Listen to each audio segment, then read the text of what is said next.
Yeah. This is the intro you were looking for. Oh my god. Intro. Ooh.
That's enough of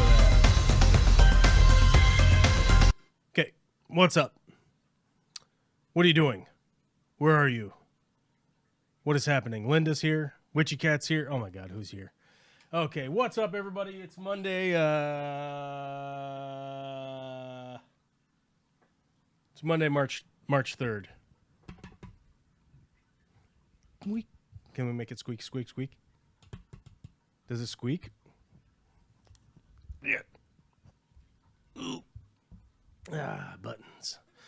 Buttons and knobs and pushing buttons and clicking items and doing things. What's up, everybody? It's Monday, March 3rd.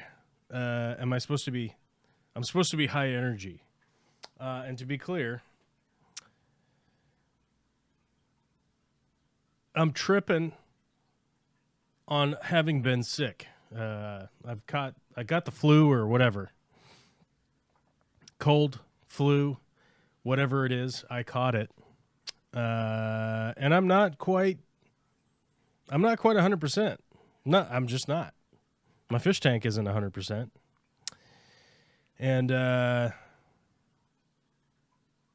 yeah, and we'll get to that in just a second here, in regards to what's going on with all of that. Some of you that follow around on our Discord, there's a bunch of you that follow around on the Discord. You know what I mean? And a lot of people on the Discord know that I was gone last week. I was gone last week. Where was I last week? Where the hell did I go? I went to the epicenter of the absolute buffoonery that is going on in this country. I was in Washington, D.C. Why were we in Washington, D.C.? Vicky was advocating for essentially the easy way to describe this. She was meeting with state senators and state representatives, advocating the pros and cons of Medicare, Medicaid, and explaining some of the inner workings of how that is facilitated at the ground level with a level of expertise that those people don't have, because that's not what they do every day. So that's what we were doing there. So a fair bit of glad handing for Victoria herself. I don't know all of the representatives and whatnot she met with, so I don't. So just chill the fuck out, all right? Because people are gonna ask. Now, the representative that I met and got to talk to for a little while was the representative from Sacramento, California, and she was quite nice and affable.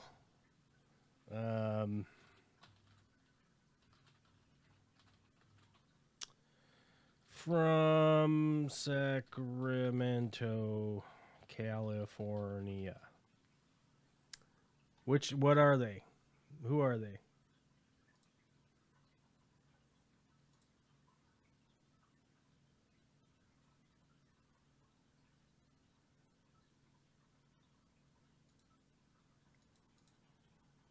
Well, do they not have a picture? No, didn't meet that guy. So, I don't know how many representatives are from Sacramento. Maybe I should have looked this up ahead of time. Whatever. I guess it doesn't matter. I met a representative from Sacramento, and I didn't change anybody's mind on anything. So if anybody was wondering, I met one representative, and I met one from our state that I already had met before. And I just said hi and whatnot. So didn't change anybody's mind on anything. I wasn't really doing anything. I was a tourist while we were there, by basically just doing the tourist thing. But I will say some high water marks. And I did shoot some videos, so maybe someday I'll make some walking around Washington, D.C. videos for you. I don't know. Maybe I will, maybe I won't. It's really up to you guys. As I've said many, many times before, I spend a lot of my time doing work so that I can make money. And if I'm doing a bunch of YouTube stuff, that means that I'm making basically no money. So I got to figure out how to try to make YouTube stuff while still making money. I don't know how to do it. I think the reality is that you're supposed to invest in things. You just invest in shit and then make money from it so that your money just does stuff. Your money just makes money for you. But, you know, there's the downside. There's the downside to that is that you have to start out with a bunch of money. So, which I don't have, to be clear. So we got to figure out how to do that. But either way, so high water marks. One of the funniest things on the trip that I saw was a guy who was wearing a fucking MAGA hat. He had his MAGA hat on. He had his MAGA lid. And then he had a Dixie flag, which is the rebel flag of the South, which is actually just a battle flag. We've been over this before on the show, and let's go over it again real quickly.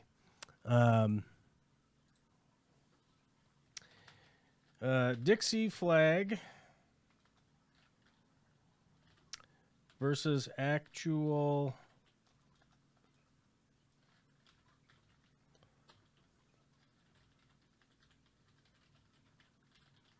let's see if we can't just get a little side by side here for you. Why don't you just show us a fucking image, you fucking piece of shit? Yeah, here we go. There we go. And you guys can look at this image because I can share it with you guys because you guys are cute. You guys are cute and special, and I love you to death. You're so fucking cute. You're so fucking special. I love you to death, and I gotta swear a bunch at the beginning of the show to run off the conservative fucking freaks. Yeah, so if you're wondering, this is the actual Confederate flag. And it looked more like this, right? And this is the battle flag, right? This is the battle flag that the Army was flying around. This is the one that they flew at their fucking stupid Capitol building. Their fake-ass Confederate, right?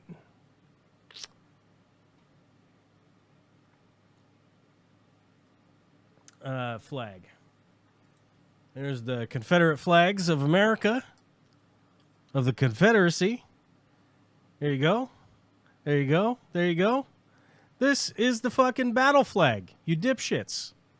You dumb fucking southern hick redneck freaks can't figure out why people are offended. Why people are offended that you're flying the battle flag, okay? There's a big difference between you saying that, like, hey, I want to represent some of my heritage, right? Versus flying a flag that is only to be flown as we're leading a charge into fucking battle, right? Like, that's what a battle flag is for.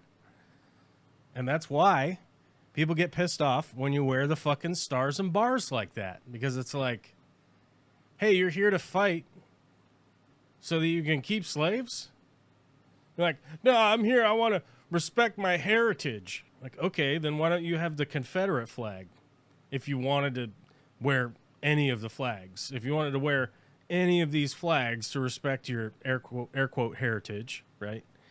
Then why wouldn't you wear the one that was like the organization of, hey, we wanted this, we wanted this, we wanted that? Because literally you're having the battle flag on you that you're like, I'm ready, I'm here for a fight, okay? That's the big difference. Now, the reason I bring this up is because dipshit MAGA hat guy with his stars and bars shirt was like all giddy and excited at the profoundly moving and like important monument to Abraham Lincoln. Like, he was excited to be in the presence of Abraham Lincoln wearing all of the gear that is the antithesis of what Abraham Lincoln stood for, right? Like, what the fuck is wrong with your dipshit brain that you can't sit down for 5 fucking minutes and go, wait a minute, so Abraham Lincoln what? I'm really worried. It really worries me, like, the state of this country, like, where we're headed. So we saw the Franklin. We saw the Lincoln. We saw my mom's friends at the... we saw the Vietnam Memorial. We traced out the names from the Vietnam Memorial, which I'm surprised that the Vietnam Memorial was so. It's just like off in a corner. It really was just like off in a corner, and like obviously. So here's the thing: like when they did the Vietnam Memorial, I think in '98 or '97 or maybe I don't know. Let me look up when they put that in. I can't remember off the top of my head. Vietnam Memorial. When did they actually put that thing in?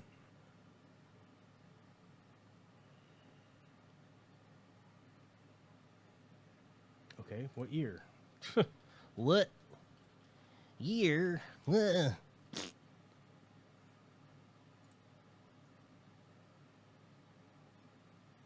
Was it 1982?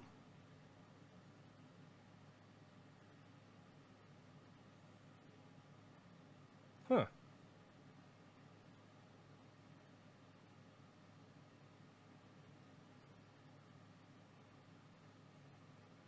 Oh, 1993. Okay.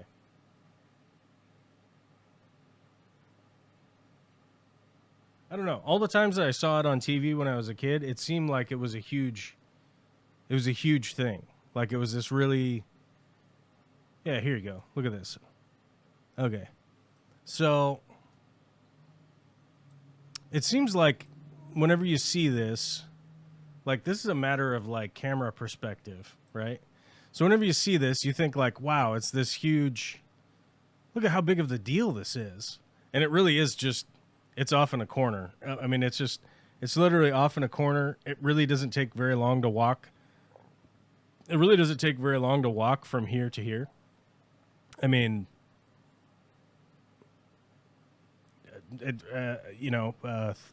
30 steps, 40 steps. I don't know. It's not, it just, the impression that I always had was that it was going to be a really big thing. And, like we had to go find it. It was kind of a very strange part of it too, was like, okay, where is it? Like, okay, you got to go over here and you got to go over there and you got to go over there. And then you go, and you kind of go down. It was kind of interesting. Like, I just always assumed it would be profoundly large. And from BH, like, is the response to making fun of MAGA people. It's the best thing you can come up with is okay lib. Yeah, okay, cool. What did I miss? What does the title say? World War incoming. Because it probably is. And I'll explain. I'll explain why. If you want to sit through this whole fucking nonsense, you can. Yeah, so I was really surprised, like how small the Vietnam monument was. The Korea's was much larger for some reason. Korea had the Korean War had this whole row of statues and everything. But it was great to see all the monuments. It was pretty interesting to see all the monuments, to go to the World War II. The World War II one was weird. I thought the configuring of it was a bit odd. It was kind of interesting how they laid it out. I was talking to one of the park rangers, and I was like, hey, can you give me a quick breakdown on like how this went? And I actually recorded this, so I could probably play it. Although I don't want to like show the ranger without their previous approval on YouTube, but it was funny to see his reaction when he was like, yeah, the 56 territories and whatnot. It's a monument to all 56 of the territories, which is 50 states plus the 6 territories that we just sort of ignore. Like the Philippines were part of the United States when World War II broke out, but most Americans won't even fucking recognize that as truth at this point because they, I don't know, they haven't read a book in their entire lives and think Donald Trump is an actual good businessman. But why bother with facts and whatnot when you could just go with feels? Yeah, and he was like, yeah, in the Philippines and I was like, oh yeah, and the fact that we just gave up on the Philippines, and he was kind of like, which we did. The United States made a decision to not fight in the Philippines. We just said like, oh, never mind, it's fine. Because he was like, and the Philippines won their independence, and it's like they won their independence because we bailed on them. Like we're like, fuck you guys, we're gonna fight for Hawaii, and so it was kind of interesting to see that the Washington Monument is interesting because it's 2 different shades. If you actually see it in person, the Washington Monument is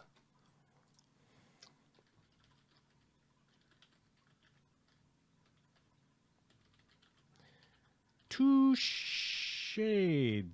Let's see if we can't get an image that doesn't make it look profoundly color corrected.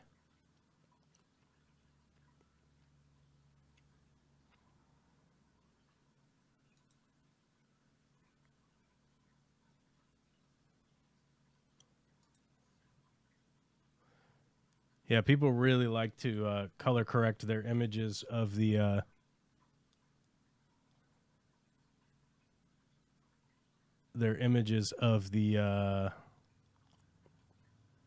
Washington Monument. Oh, what the fuck? Now I'm on some whack-ass webpage.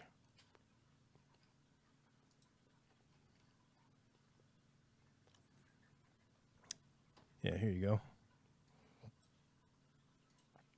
This is kind of interesting. Right here.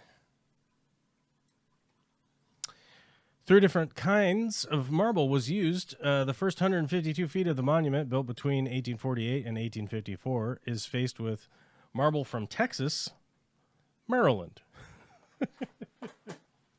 Work stopped when the funds ran out. Oh, my God. When construction was about to resume in 1876, the builders discovered that the foundations were inadequate and the monument was sinking and tilting. To stabilize and straighten the monument, wider sub-foundations were constructed to a depth of nearly 37 feet. In 1879, work began again on the upward projection of the monument, and the 4 courses of rows of white marble from Sheffield, Massachusetts were laid above the Texas marble. However, because of difficulties with time delivery and quality control, the contract with the Sheffield quarry was annulled in 1880. The upper part of the monument was finished with Cockeysville marble. The 3 marbles used in the monument can be distinguished by color differences. That's right. It's kind of weird to see it.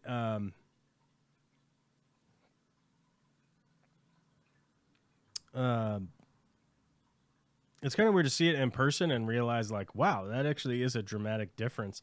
And if you actually read the shit that they give you at the thing, they're like, oh, it just weathered because it weathered differently because it came at different times, which is weird because you're like, no, it all came from different quarries. So it's like, of course it would be different.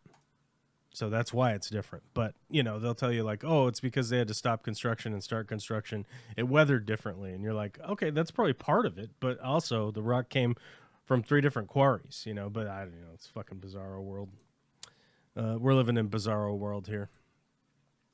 Other interesting things about the trip. Olivia was sick throughout a big portion of the trip.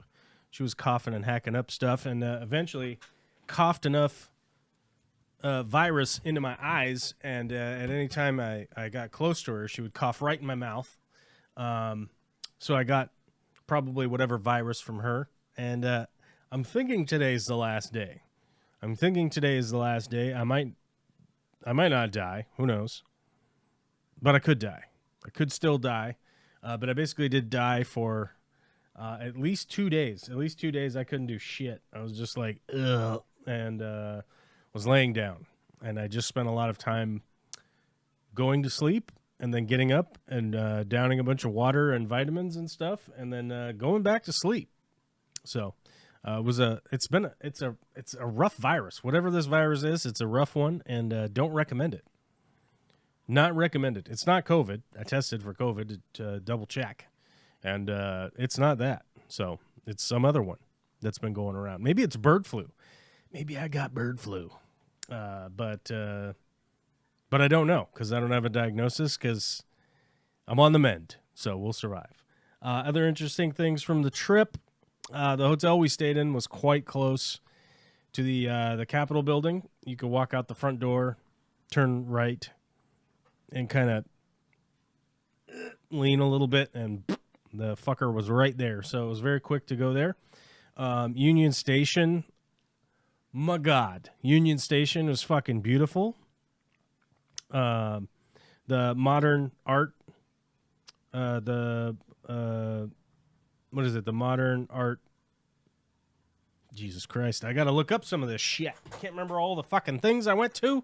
The Smithsonian Natural Museum of History was amazing. That was quite cool. Let's look up the... I'll just look up all the sites here via a Maparoonie. Okay, here. All right. Do I have to show you guys the map? Should I show you guys the map? Should I show you the map? I spent so long asking, should I show you the map? I'm just going to fucking I'm just going to show you the goddamn map. We're going to do it. Hot to trot.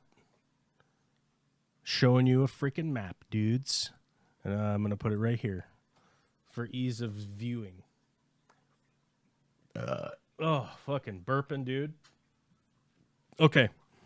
Oh, and by the way, I wanted to mention to the shithead MAGA people that are like big fans of General Lee for whatever reason, I would like to remind you guys that there is a gigantic fucking monument to Ulysses S. Grant, right here by the reflecting pool that is right in front of the United States Capitol. Okay? Like, the man himself is right here. Right? He's right here, right out front. The guy. The dude. The man on the horse. He's right there. Okay? So, like, cut it the fuck out with General Lee. It's fucking stupid. It's ridiculous. Anyhow, so the botanical gardens, we didn't go to the botanical gardens. We were unable to do that because we just didn't have time.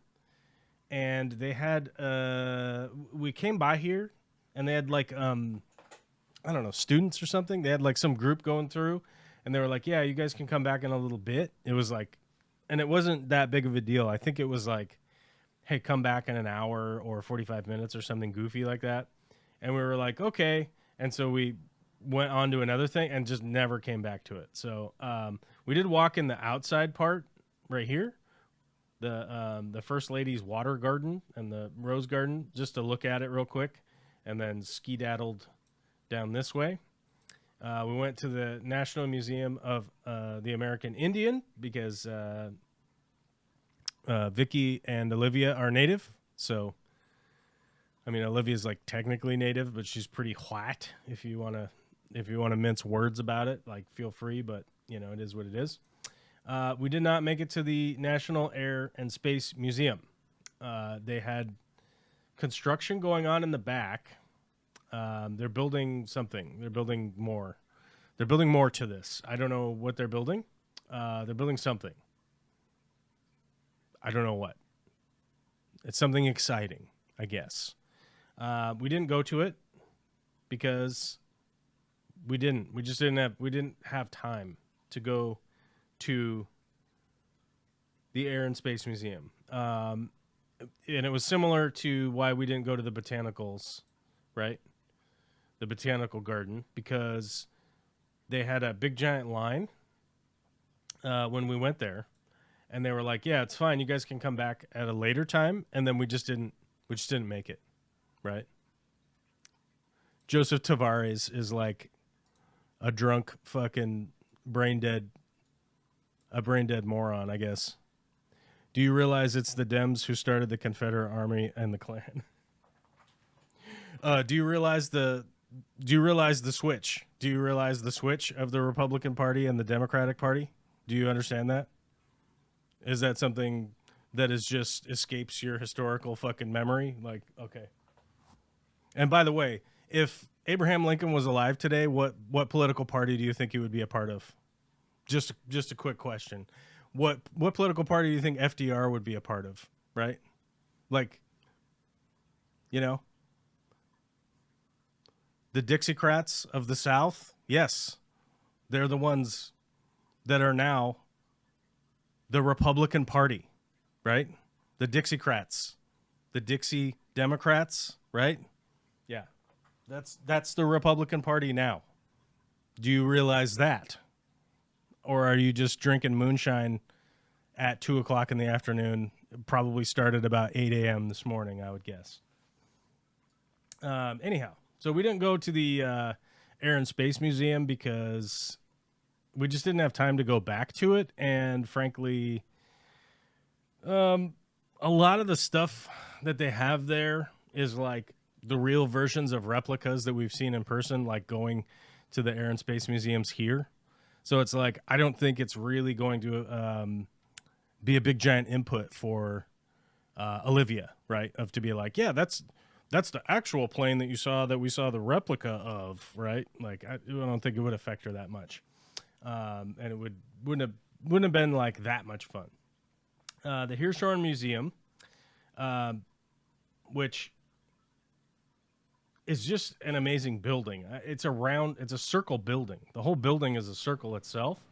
I shot some video walking through here.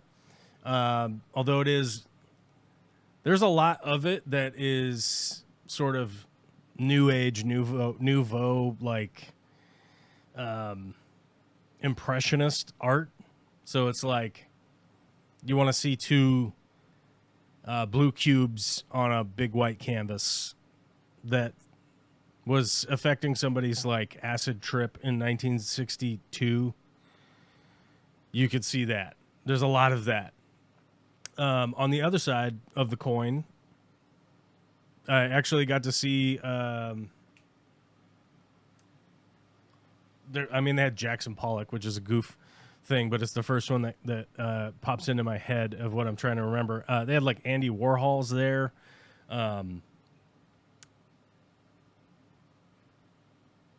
Of course, Jackson Pollock and Andy Warhol are the only ones that I can remember during a live stream. But anyhow, they had Banksy. They had an actual Banksy in the basement. It was a full big Banksy piece that they have there, which was kind of cool to see one. And I don't even know if it's a real one or not, because who the fuck cares at this point. But it was really cool, and there was really some cool pieces there that were like, oh shit, I would never have gotten to see this in person if it wasn't for being here in the moment, right? Hold on, my Wang Jangler is fucking crashing again. Like it says, oh snap, something went wrong. I lost my chat. I have to get my chat back. Got to get my pop-out chat so I can put my chat over here.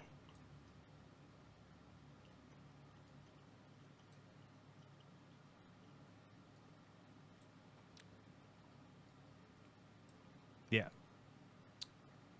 All right, where were we? We were over here. Yeah, there we are. Now I can turn this back on. There we go. Now I got my chat window.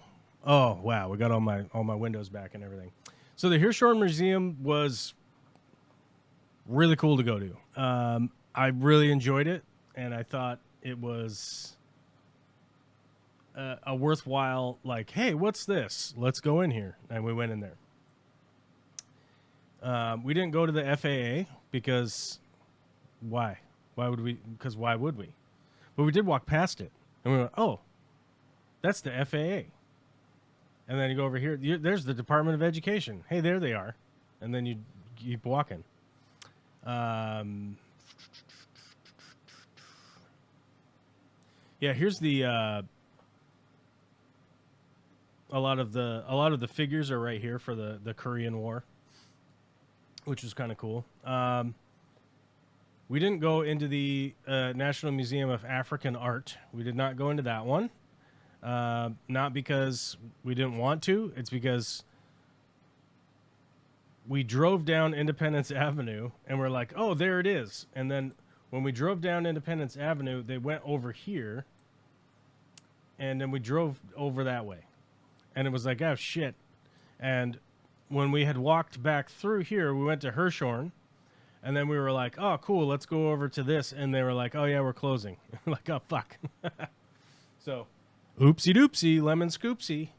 And, but one of the days we did go to the National Gallery of Art, which is insane. I mean, this was like, there's the kit and the caboodle, right? If you're thinking like, I want to see a painting, it was like, holy shit, I'm looking at a Rembrandt. Like, it's right here. It's on the wall. I'm standing right here. This is a Rembrandt's painting, right? Like, huh? You guys just got Rembrandt just hanging in here?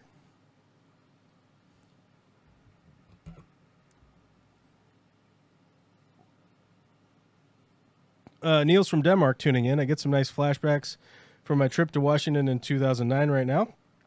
Corvus, nice trip. A lot have changed since then. I don't have any plans on visiting the States right now. You don't.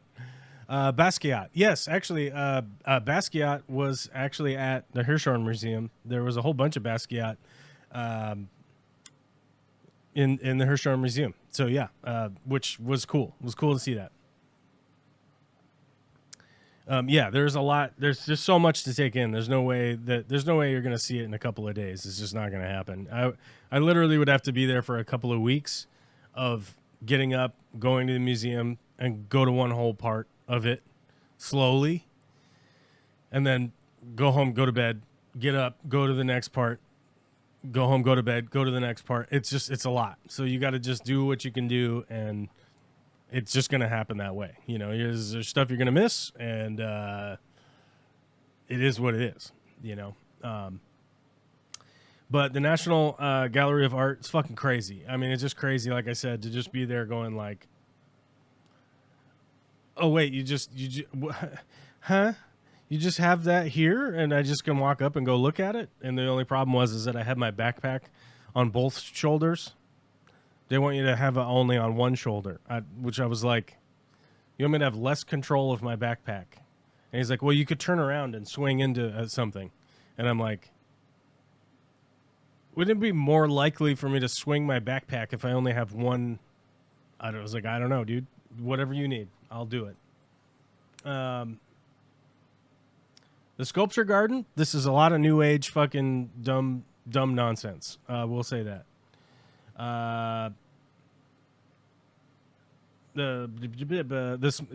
This right here, Smithsonian National Museum of Natural History. I got to tell you, we were walking around and just really enjoying the Natural History Museum. It's amazing.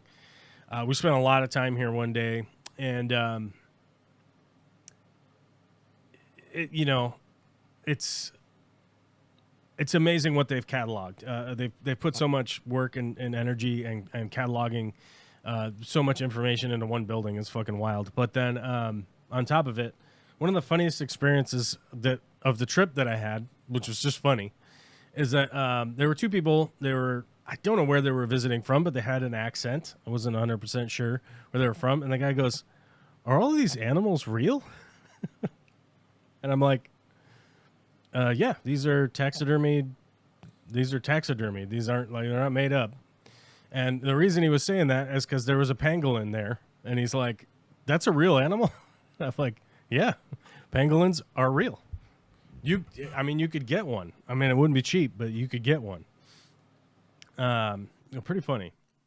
The National Museum of whatever this is, cars and shit. We didn't go to that.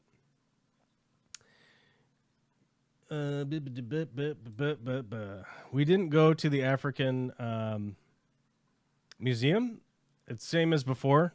We had a slight problem with there was a bunch of school class. There was a bunch of school kids that were going in at the time that we were going to go there, and we were like, okay. And then so we went and just got distracted doing other stuff. So we didn't get to do it. And then the Washington Monument is here. You can walk up to it, and then you can walk all around. We did go to the Holocaust Museum. We did take Olivia to the Holocaust Museum. And she did quite well in having gone to the Holocaust Museum, right?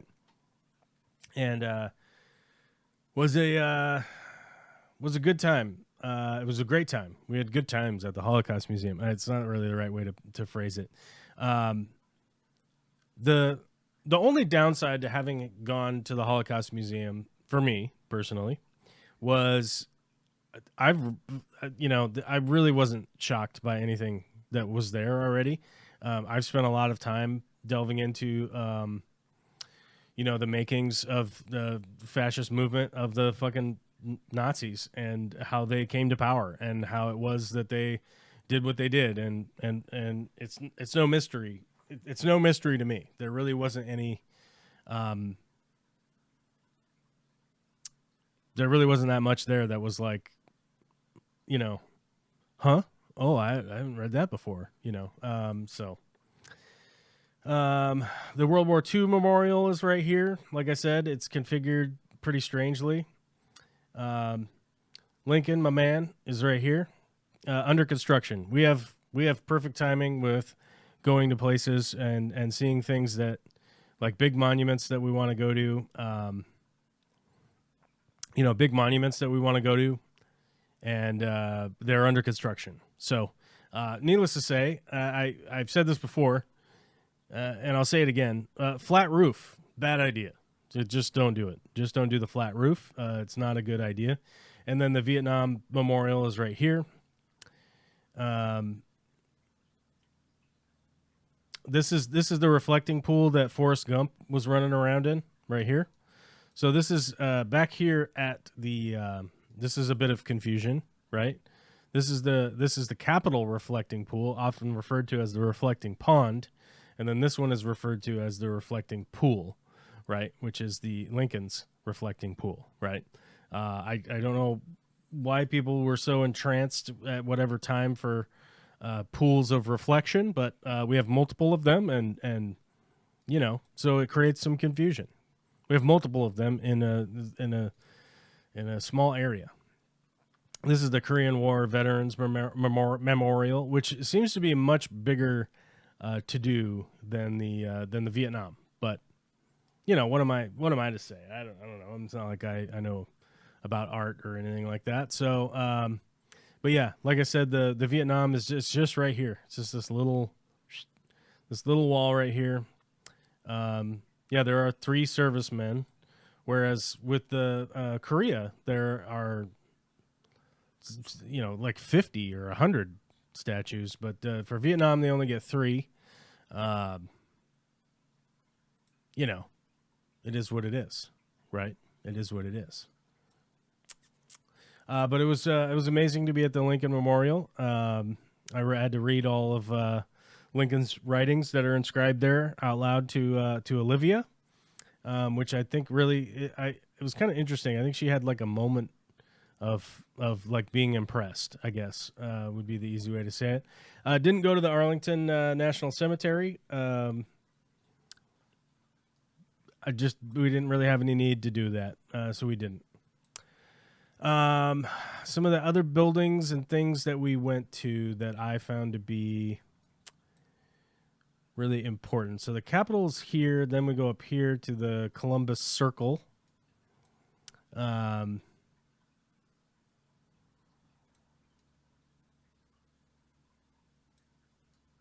is it? It's around here. I'm trying to remember. Okay, so that's where that bakery was. So now I know where shit is because I went to that bakery. So we went. I got a shake at the Shake Shack at the Union Station. It was amazing. It was amazing. A big fan of the black and white shake at the Shake Shack. That was good stuff. Now, the best thing that we went to. Boom, shakalaka, we went and we saw. Oh man, why is it not loading? No, it's not loading. We saw the shrine to himself, Benjamin Franklin, Benjamino, Franklinino. Oh, it's cutting it off. It's cutting it off on your guys' view. Well, we went to the to the Smithsonian Postal Museum, and it was fucking awesome. And they had a fucking airplane in there. You can't even see the airplane I'm trying to show you. Son of a bee.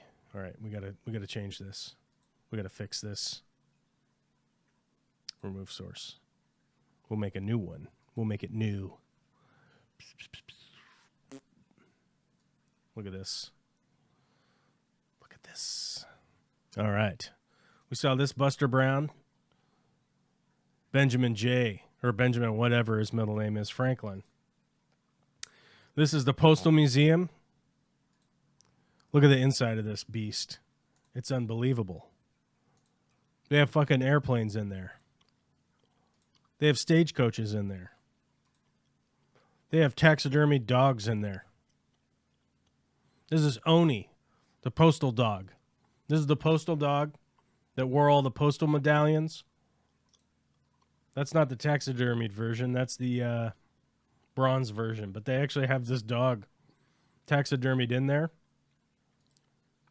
You can learn all about post office boxes. You can learn about this guy standing here if you want. You can look at old fucking cars. You can look at old mailboxes. You can look at new postcards. You can go inside a train. You can go on a scavenger hunt. We went on the most extensive scavenger hunt I think I've ever been on in the United States Postal Museum. Oh my God. It is the scavenger hunt to end. There he is. He's taxidermied right there. Oni, the taxidermied dog. See all the medallions on him? Delivering mail. Dogs delivering mail. Do you guys know how much of a fucking rock hard boner I get for the United States Postal Service? This was amazing. I had a great time in here. They had, where is it? They have Amelia Earhart's fucking outfit. They have Amelia Earhart's clothes in here. Look at this. They have Amelia Earhart's flight suit in here. They have the package that shipped the Hope Diamond in it. They have this safe door. Okay, they have a safe door. That's very important. Yeah, it was insane. We had a great time in the Postal Museum. Me, Olivia, and Grandma. They have a Mariners jersey. They have a Mariners jersey that was proven to be counterfeit, like the Confederates. Counterfeits, just like the Confederates. Fake Americans. Because if you sell memorabilia and then you ship it to somebody, it falls on the Postal Service to identify whether or not it's real or not. And then the guy went to jail for 8 years, I think, for mail fraud. So, very cool. We did a bunch of other shit, too. I feel like I've shared enough about our trip, like an old grandpa showing you some kind of slideshow. But needless to say, we went to a ton of stuff. And oh my God, the Fish Fam bot is here. The Fish Fam bot is back. We didn't go to the FBI building, mainly because like that they seem to be in a period of flux with a new leadership that is questionable at best. Questionable is like the best way that you could describe Kash Patel. That's like glowing, fantastic light. Is questionable. Yeah. So, good trip. Food? I mean, there was some good food. There was some bad food. We went to, I can't remember the name of the place because it's a really weird name. Hold on.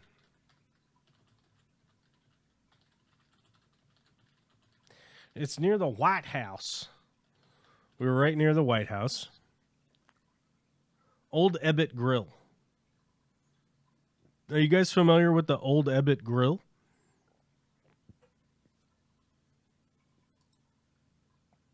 I guess, is it famous somehow? I don't know.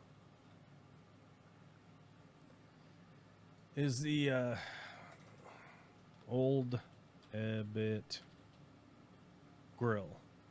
What's the history of this place? I don't know. Here we go.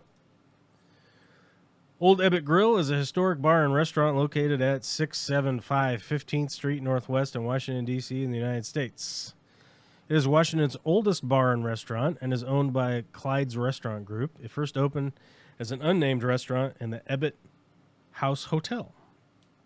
The hotel distinguished itself as the first hotel in Washington to remain open all summer instead of closing when Congress adjourned.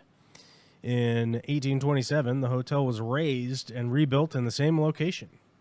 Ebbitt House Hotel was razed in 1925 to make way for the National Press Building, built in 1926. The restaurant was incorporated by Anders Lofstrand Sr. as a standalone business.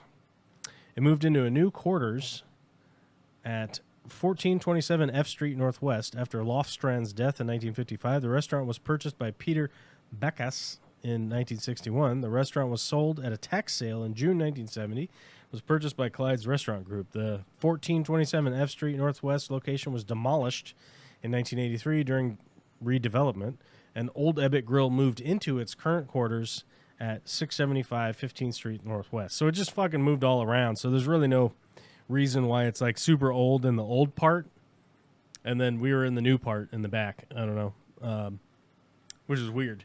But either way, pretty good dinner. It was steak. You know, I mean, you have steak for dinner, and it was pretty good steak. Only problem is, like, it was steak frites, so it came with fries, and I didn't really want fries, but yeah,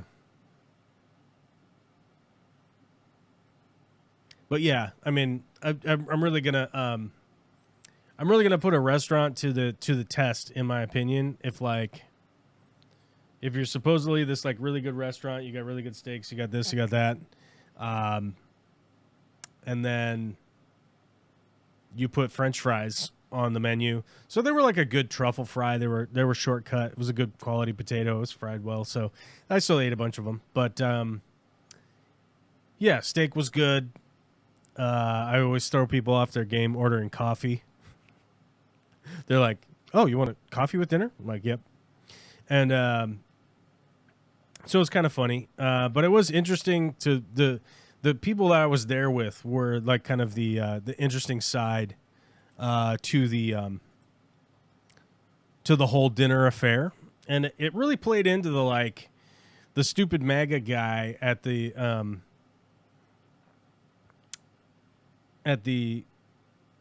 Abraham Lincoln Memorial, right? Because I'm sitting there with these guys, you know, okay, they're conservatives, whatever. But they're MAGA dudes, right? Like, they think Trump is a good guy somehow. Somehow they've been tricked and convinced that somehow Trump is a good guy. It doesn't matter like how you talk to these people, because nothing will change their fucking mind. They don't. It doesn't matter that the guy was born with a silver spoon in his mouth.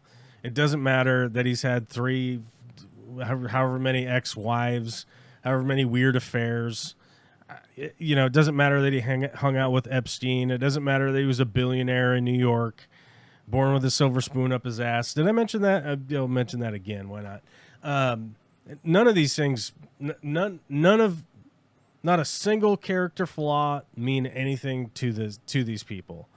The fact that he's not a good businessman doesn't matter to them. The fact that he's like extremely low character means nothing to them. The fact that he's not very smart means nothing to them. The fact that he wears fucking push-up heels to act like he's taller means nothing to them. You know, like none. It doesn't mean anything to them, because they're essentially they're like football fans. And like when I say football fans, I mean all football. Soccer, American football, all of them. They are essentially the soccer hooligans of, you know, name whatever soccer club you want to mention. They are the Philadelphia Eagles fans that riot in the streets after they win the Super Bowl, or the Kansas City Chiefs fans that riot in their own city after they win the Super Bowl, like flip over cars and break down light poles and shit like that. Like, or the people in, or the soccer fans in South America that riot when the referee doesn't call a play they want. Like, they're essentially like rabid sports fans for Donald Trump. That's basically what they are. Like, I don't even think Trump even represents any of their political ambitions. I really don't. You can talk to him about how Trump spent more money than any president. He grew the deficit more than any president. He lessened our freedoms more than any president has ever. None of that stuff matters to them. And they are 100% just bought into a cult. And so, frankly, I mean, it's like when people are like, oh, you fucking lib, you know, like, okay, like,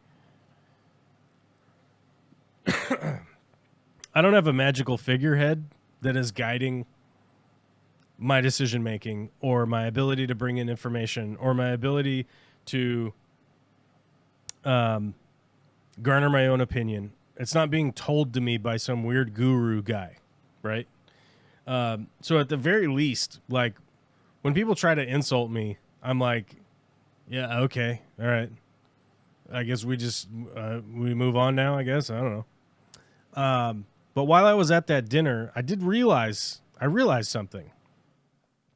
And I realized something because I've talked about this person on the stream here before, and I'm going to talk about him again. And his name is Mike Rowe, and he is a TV actor. I don't know if you're familiar with the fact that he's a TV actor. Mike Rowe was the narrator on Deadliest Catch, right? He's the guy that does the narration on the crab fishing show. He's the guy that does the show Dirty Jobs, right? Where he's a TV actor that goes out and does a blue-collar job for a day. Whatever is deemed a blue-collar job for a day. And he's the actor that goes out and does that TV show. And he's the QVC guy who would sell, you know, porcelain dolls, amongst other things, on QVC, which is the quality. What was it? Quality. What the fuck did QVC stand for? They sold tchotchkes on TV, right? QVC means what? What does it mean? Quality, value, convenience. Oh, yeah, you could have got me on that one at this current, at my current state of being in a cold. I would have never come up with quality, value, convenience. I don't think I would have. Man, if you'd have got me on that one on Jeopardy. You know what I'm saying? I would have gotten that one. But QVC, they sold like really cheap imported like fucking Chinese shit on TV. Anyhow, he was an actor that did that. And then before that, he was he went to school for opera to be an opera singer, and he was an opera singer before that.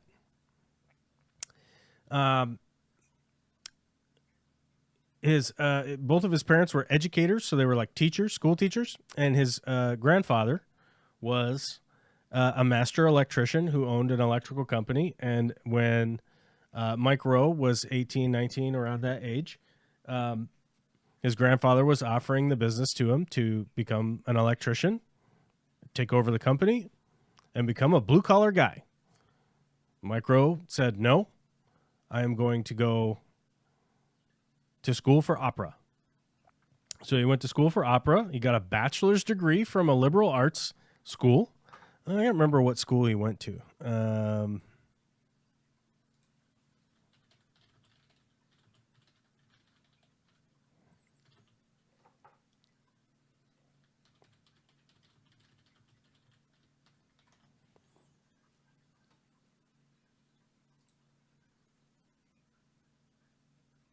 Oh, no, sorry. Mike Rowe has a degree in communication from Townsend State University.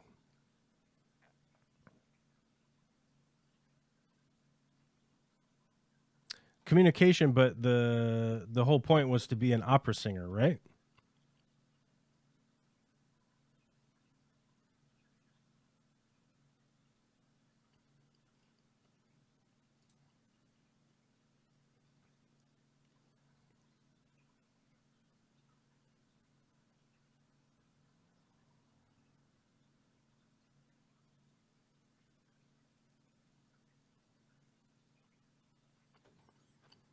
So he went to school for communications so that he could be an opera singer.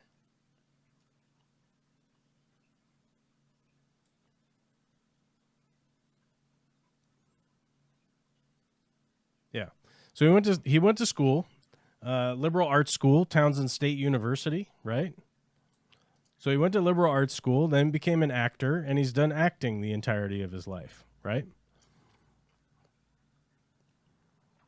Notable alumni are Amy Schumer, Stacy Keibler, and Gary Neal. I don't know who Gary Neal is. Oh, he's a basketball player.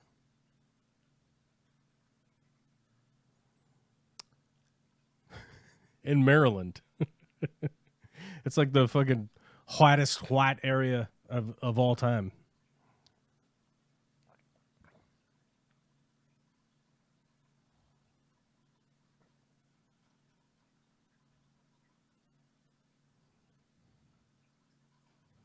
Oh, yeah. Way up north from Baltimore. Got it. Okay. So if we're talking about that guy, right?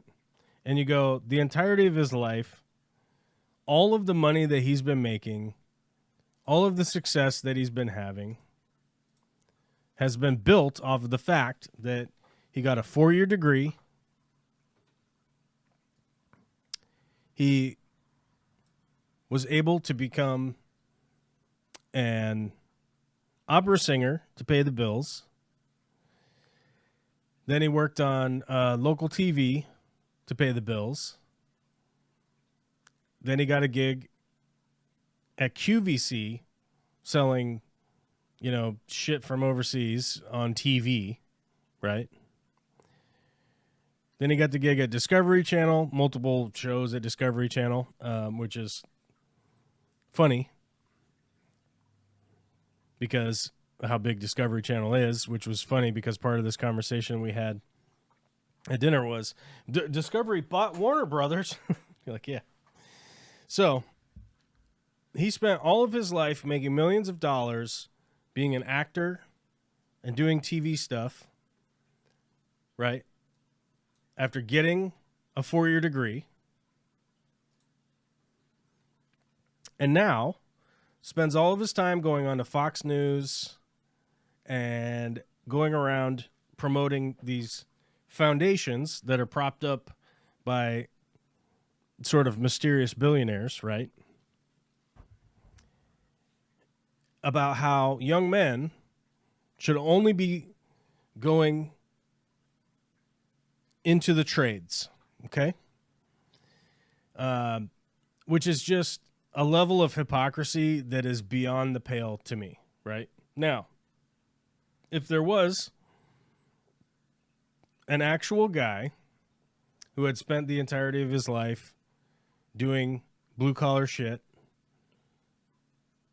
to work himself into, like, how old is Mike Rowe now? Like, what, 55 years old? Somewhere around there? 62. So he's 62 years old. So you can find me another blue-collar guy who's worked his way as a blue-collar worker the entirety of his life. Who, let's say, did multiple apprenticeships through his early years, so like 18 to 25, did a couple of apprenticeships, maybe got his journeyman in some trade. Maybe drywall was the trade that he was able to get his journeyman card. Did drywall for a while till his body starts to break down.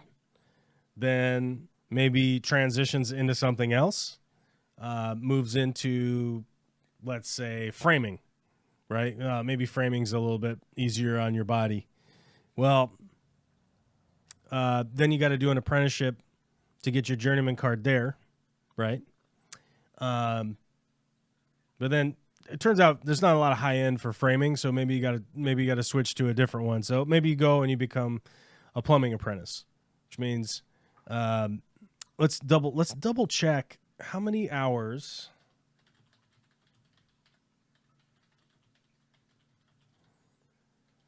to get your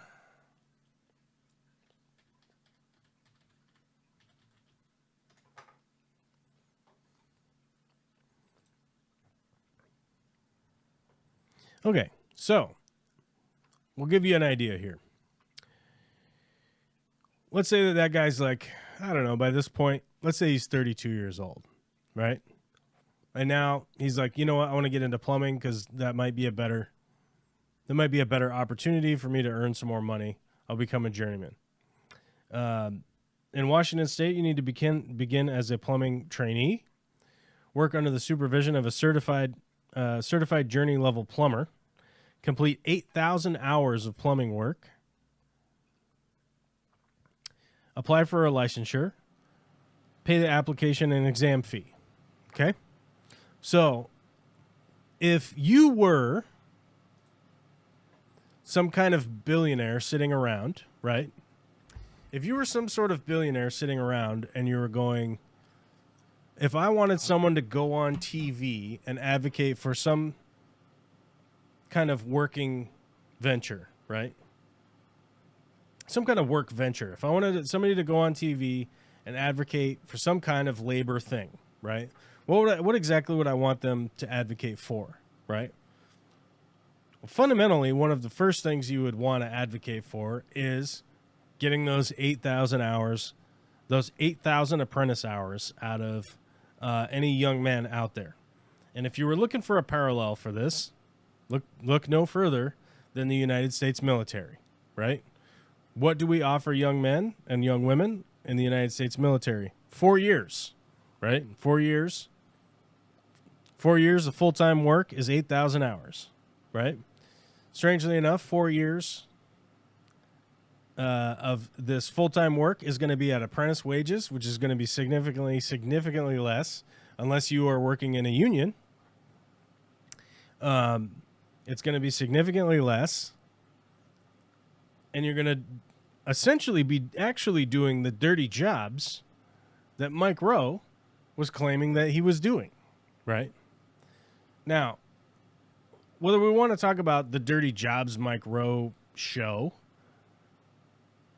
which is arguable whether or not the company's actually paid to have that show up there, right?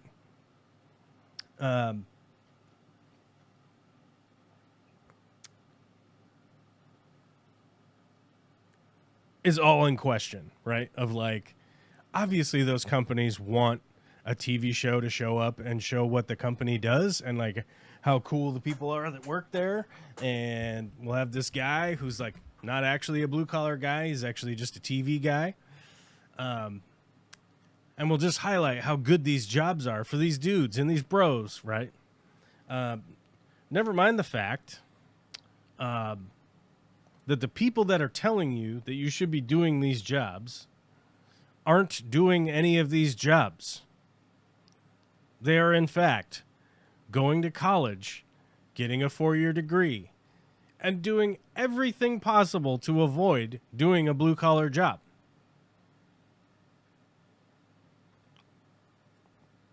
Why is that? Right? This whole fucking thing is all just money for after money. That's all that it is, right? And the conversation that I was having during that dinner there ended up devolving into one of the guys wanting to fight me because Mike Rowe is that awesome. Like, Mike Rowe is a fucking hero. Mike Rowe's a hero, right? And this guy told me about how he used to be a crab fisherman, right? And he was busy telling me how important the trades are. Okay? This guy was doing the exact same thing that Mike Rowe does, but he was doing it in person, right? He was doing the blue collar, we need the blue collar worker. We need the blue collar worker. And he was there with his brother. And these guys had no less than 4 triple drinks. They were ordering triples, which in Washington, D.C., apparently they just bring them to you if you're at a fancy restaurant. And they got drunk, and they wanted to defend. They wanted to defend Mike Rowe's honor. And both of these guys that wanted to defend Mike Rowe's fucking stolen valor, right? Both of those two dudes, one of the guys was a realtor, and the other guy was an insurance salesman. Neither of them doing blue-collar work. One of them is selling houses, and the other one is selling insurance for insurance companies. And I just do not understand how these people get up in the morning and somehow like work this shit around in their brain and somehow think that everything in there is working properly, right? Like, and not to continue getting down on Mike Rowe, but it's like, where's Mike Rowe's family? Right? Does he have kids? He has a son and a daughter, right?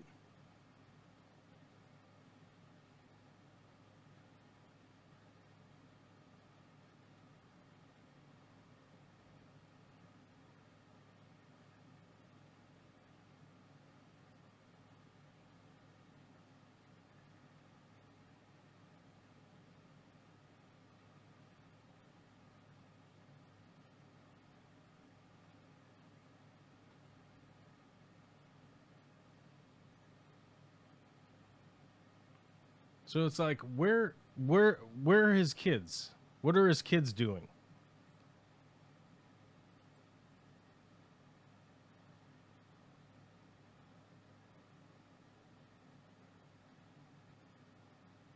Okay, let's see. Liam.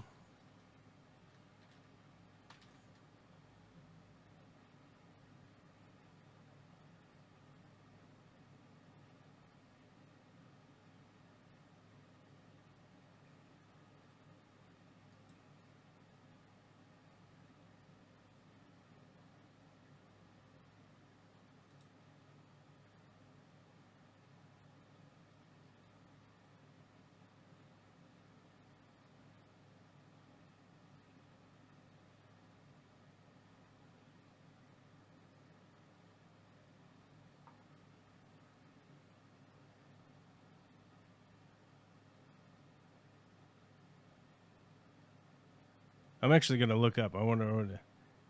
Apparently, he does have kids. Apparently, he has 2 kids.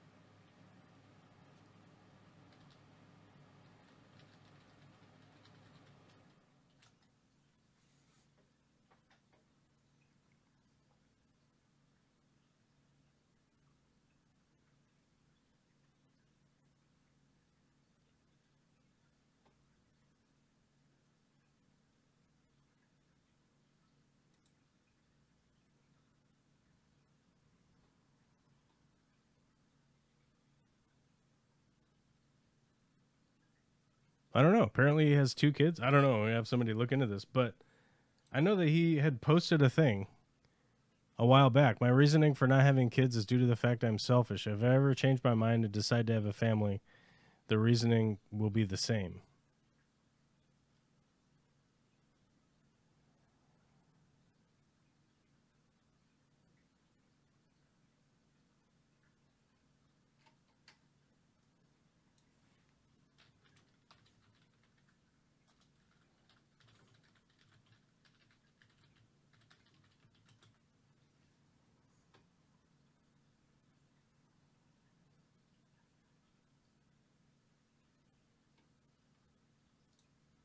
All right, we're looking this up because we're getting conflicting reports here.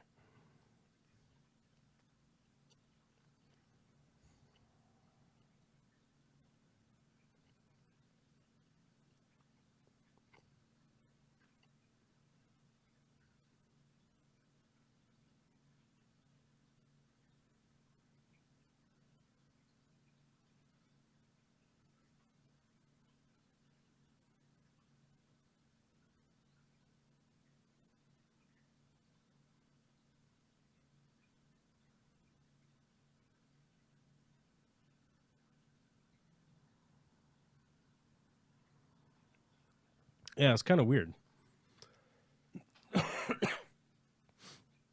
It's kind of weird because we're getting conflicting results. Apparently, he has a kid, but not to have a kid. I don't know. But the weird thing is that like, why is this so mysterious? He lives in San Francisco in like a fancy penthouse. He lives in like an extremely large, fancy penthouse in San Francisco. And why wouldn't it be if you're like this supposed Christian guy, right? And this proud blue collar dude, right? Like, why wouldn't you have kids?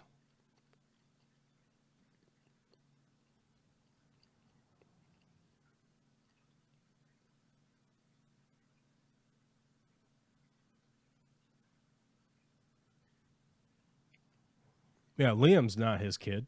Okay, so Liam isn't his kid. It's just some kid that wrote into him.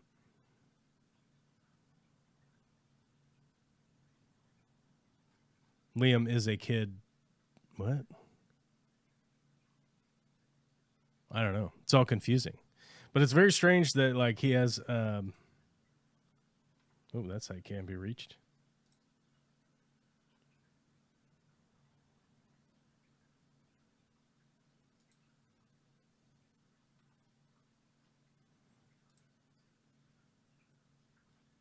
Yeah, I don't know. Doesn't seem to have kids. So, initially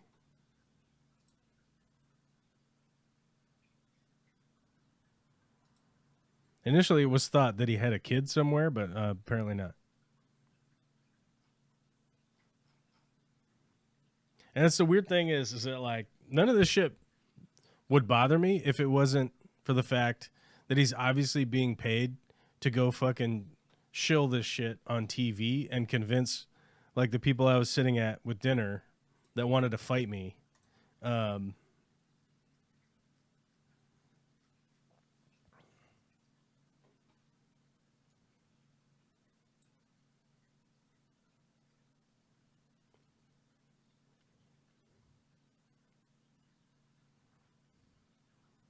Yeah, that's what I was saying. Like, apparently, the Liam and Jeremiah was generated through a letter. It was generated through a letter that he had received from somebody named Jeremiah about someone named Liam. Yeah, it's very interesting. But like, none of this stuff would bother me if it wasn't for the fact that like the people I was sitting at dinner with are brain rotted to the point where they think that a guy who's been professionally training in specifically doing something for the last 30, 40 fucking years, right? Because their explanation was he went on Joe Rogan and talked for 3 hours, right? Which I got to see.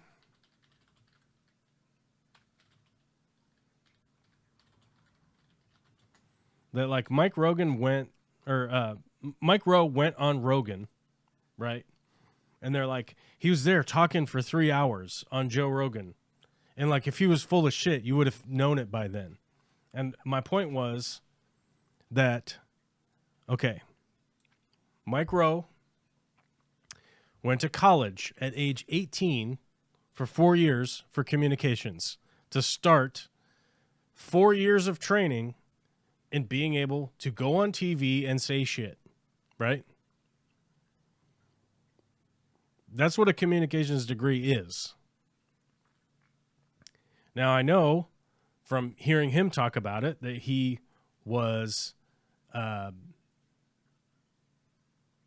working on his opera shit while he was in college. Like, that was his, whatever. What is it when you have, you get your diploma and then you have the understudy thing, whatever it is. Then goes into local TV and QVC, and then spends at minimum, the last 25 years broadcasting with the Discovery Channel. training to be able to go and talk on shows and be on camera. Like, the man has spent the entirety of his life studying and being dedicated to being able to go on a show like Joe Rogan and sit there for 3 hours and just shoot the shit and seem like, oh, I am this person, because they are actors, right? Do they think that if Brad Pitt was trapped on a train with 10 of the world's top assassins, that he would single-handedly disarm and murder all of them, right? Do you think that? Do you honestly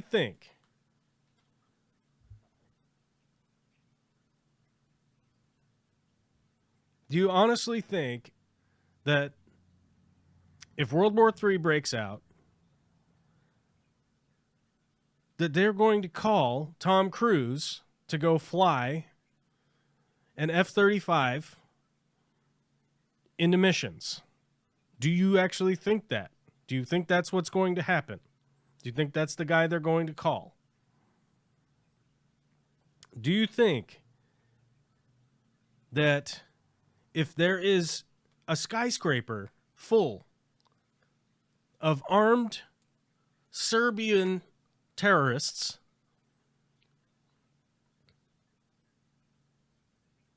that you're going to call John McClane? Do you think John McClane is a real guy? And I think a lot of what is happening, I think there's so much of this happening in American culture now that they take in so much media that eventually you just think like, oh, obviously the guy who's acting like the guy is that guy. It just is that guy.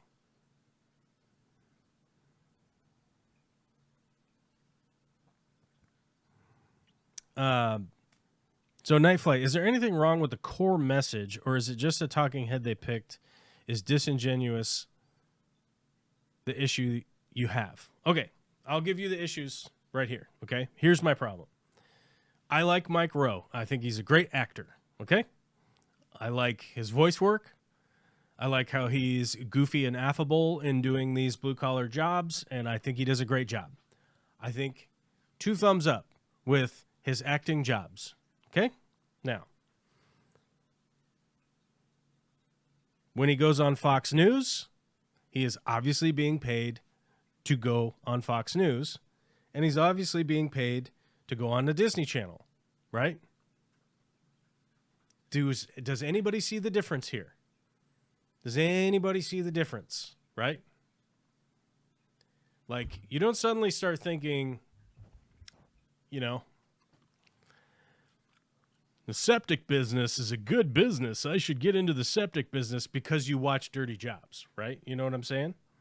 But people's opinions are going to change when they're watching Fox News because they hear a commentator. Now, I like Mike Rowe. I like what he's doing. Now, here's what started the argument at that dinner. I said, I don't like the fact that he has the stolen valor, right? He does the stolen valor thing. He goes on to Fox News to talk about like how great these blue collar jobs are. He talks shit. He talks absolute shit about 4-year degrees, right? He talks absolute trash. He talks about how people are taking them off the walls and hiding them in shame, which is fucking not true, okay? He talks absolute shit about people with 4-year degrees because the people that are paying him to go onto Fox News are paying him to say that. Okay? And I want anyone out there to do a quick Google search. How much, on average, do people make who have a 4-year degree versus people that work blue collar? The simple explanation is they will make 80% more money in the entirety of their career. Okay? Now, here's the main point that I would like to make after having said all this fucking bullshit. And I want everyone to have your fox ears on. I want your full body listening right now. And I want you to ask yourself the question, would it benefit the United States of America if all of our blue-collar workers not only had the opportunity to get their journeyman, but they also had a 4-year degree? Right? My reasoning for saying this is that the easiest time, and easy might not be the right word to use here, but the easiest time for you to be able to do a 4-year degree is between the ages of 16 to, let's say, 24. That window of time. You don't have a giant mortgage. You really shouldn't have a bunch of kids yet. Maybe you have a romantic interest, okay, but you're also not super tied down to an area. If you need to move 30, 40 miles away to go to school for a while, not a big deal. You could always move back in a couple of years. But if there's no downside to all of the blue-collar workers also having a 4-year degree, or at the very least, a 2-year degree. Have an associate's.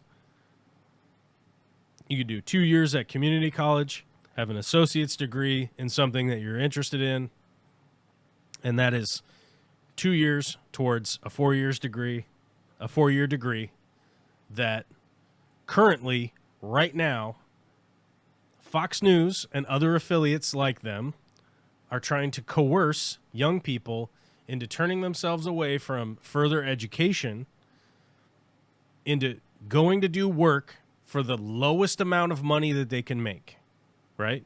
And that is those 4 years of apprentice, those 4 years of apprentice hours, and that is no guarantee that you're going to be able to pass your journeyman test because they may not have even helped you in actually learning what is going to be on the journeyman test. Now, one of the things that most people don't realize is that most of the technical schools that you go to do not get out of them and have a journeyman's license. You don't have any of that shit.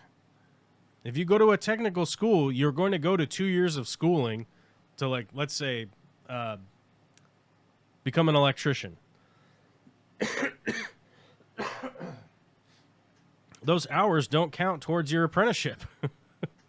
You're still going to need to do 4 years of apprenticing, at least in Washington State. It varies from state to state. Now, the reality is, if you're in a state that doesn't require an apprenticeship, you're probably not going to earn very much money because there aren't a lot of requirements for you to become whatever profession that you've decided to become.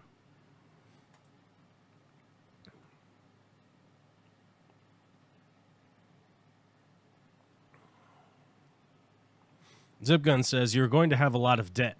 Now, that's not necessarily a factual statement.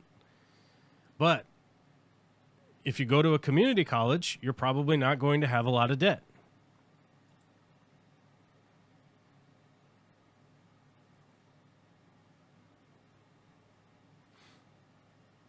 I'm an IT manager and I've considered going back for a trade. I literally would make more and possibly get more job satisfaction and be able to turn off my job at the end of the day, but I didn't because I'm old now and lazy.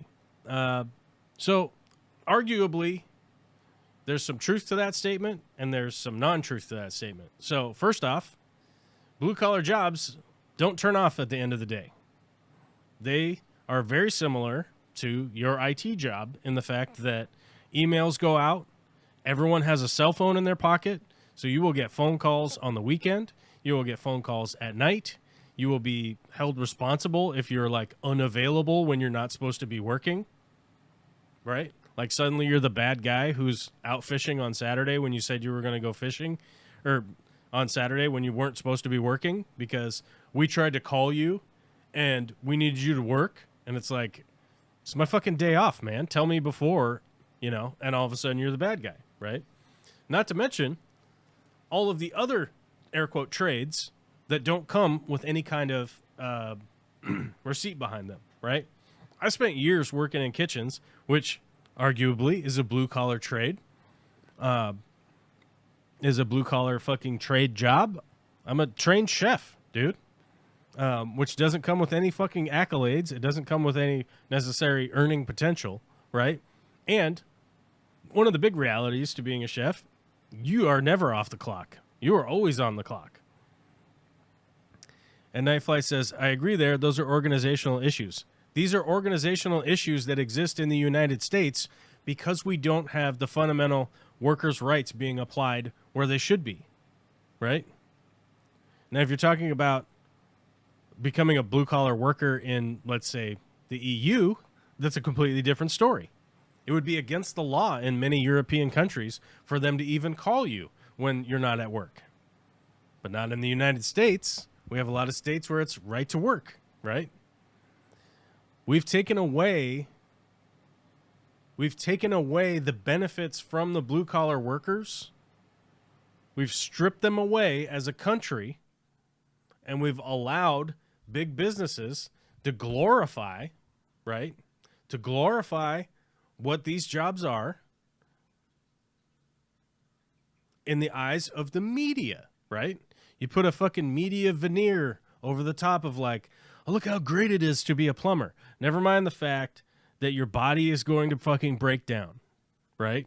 Your body is 100% factually going to break down unless you happen to know someone who has found the fountain of youth or the fountain of life or whatever the fuck you want to call it. You're going to die, bro. We're all going to die, okay? And we have to face that fact. Bodies break down. People age. At some point in time in your blue-collar career, you have to step up and eventually work your way into a white-collar position. Or you will be the broke-down old asshole on the job site who can't do half the work that a young guy can do while trying to force your way in there, right? I know a bunch of fucking 65-year-old dudes that have no end in sight from their continued having to carry shit from point A to point B life, okay?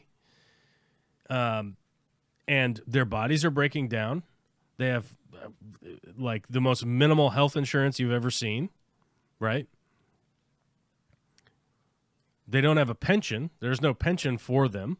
They're going to be drawing on Social Security at some point, which is interesting because depending on where you work, these blue-collar jobs, right, you would essentially need a pension to sustain you into your elder life because you're really not going to be able to do too much.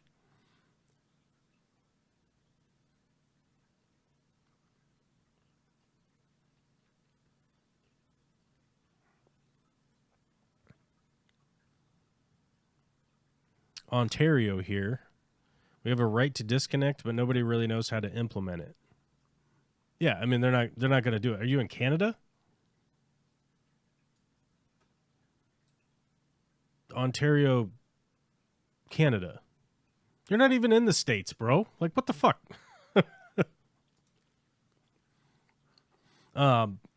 Yeah. So it's really one of those things that, like, but the bigger issue to me here, instead of like continuing to argue about like what, like, obviously I'm a blue collar guy. I love doing work. I love doing it. I love doing shit. I'm always building something. I'm always fixing somebody's whatever, like I like doing it. I like doing plumbing. I like doing electrical. I like building stuff. I like framing. I like finishing drywall. I like painting stuff. I like doing all of these things. There is a reality, though, that we all have to fucking understand that, like, you aren't going to have the same earning potential, right? Unless you are able to move into a position where you're going to be doing some of the white collar work. I'm going to open up the green room on our Discord. If anybody wants to call in, you can. You have to be a member on YouTube. You have to be a member on Patreon to get access. So if anybody wants to call in, you can. I'm going to fucking adjust the volume. There we go.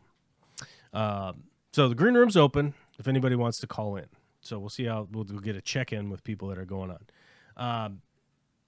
I don't even know if I talked about all the things I wanted to talk about today, but we have a half an hour left, and then I have to go pressure wash somebody's patio before it gets dark out. So we are going to have to cut it at 4 today. Yeah. But what was the other thing I wanted to talk about? Oh, yeah. Like, when I talk about, like, the ultimate betrayal in the title here, it's Donald Trump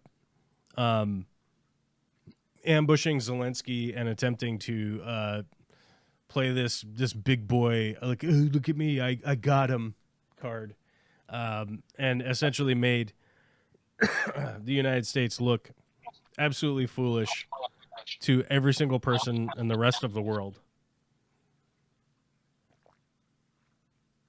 who has at least a few brain cells kicking around in their skull. I've never seen the level of disrespect out of the White House in the entirety of my life, and I'm in my mid-40s. What's up, Witchy Cat? What are you doing? I'm sitting here. What are you doing? Oh my God, I thought I adjusted the volume. Hold on. Surprise! Oh man, you blew out somebody's eardrums. Hold on. Give me a check. Check. Check. Hey, sit down. Why are you screaming? I'm not. I could. You are screaming. I am not. Screaming demon. Oh my God, Zip Gun's here too. What's up, Zip? I know. It's like a party.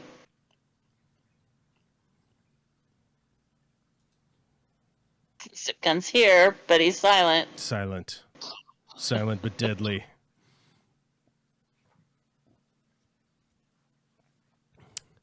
Yeah, we're on the north side of Lake Ontario. Michigan is the other side of Windsor. Oh, the Windsor. But Zipgun was saying in the chat, a lot of technical schools were designed to sign up students for loans.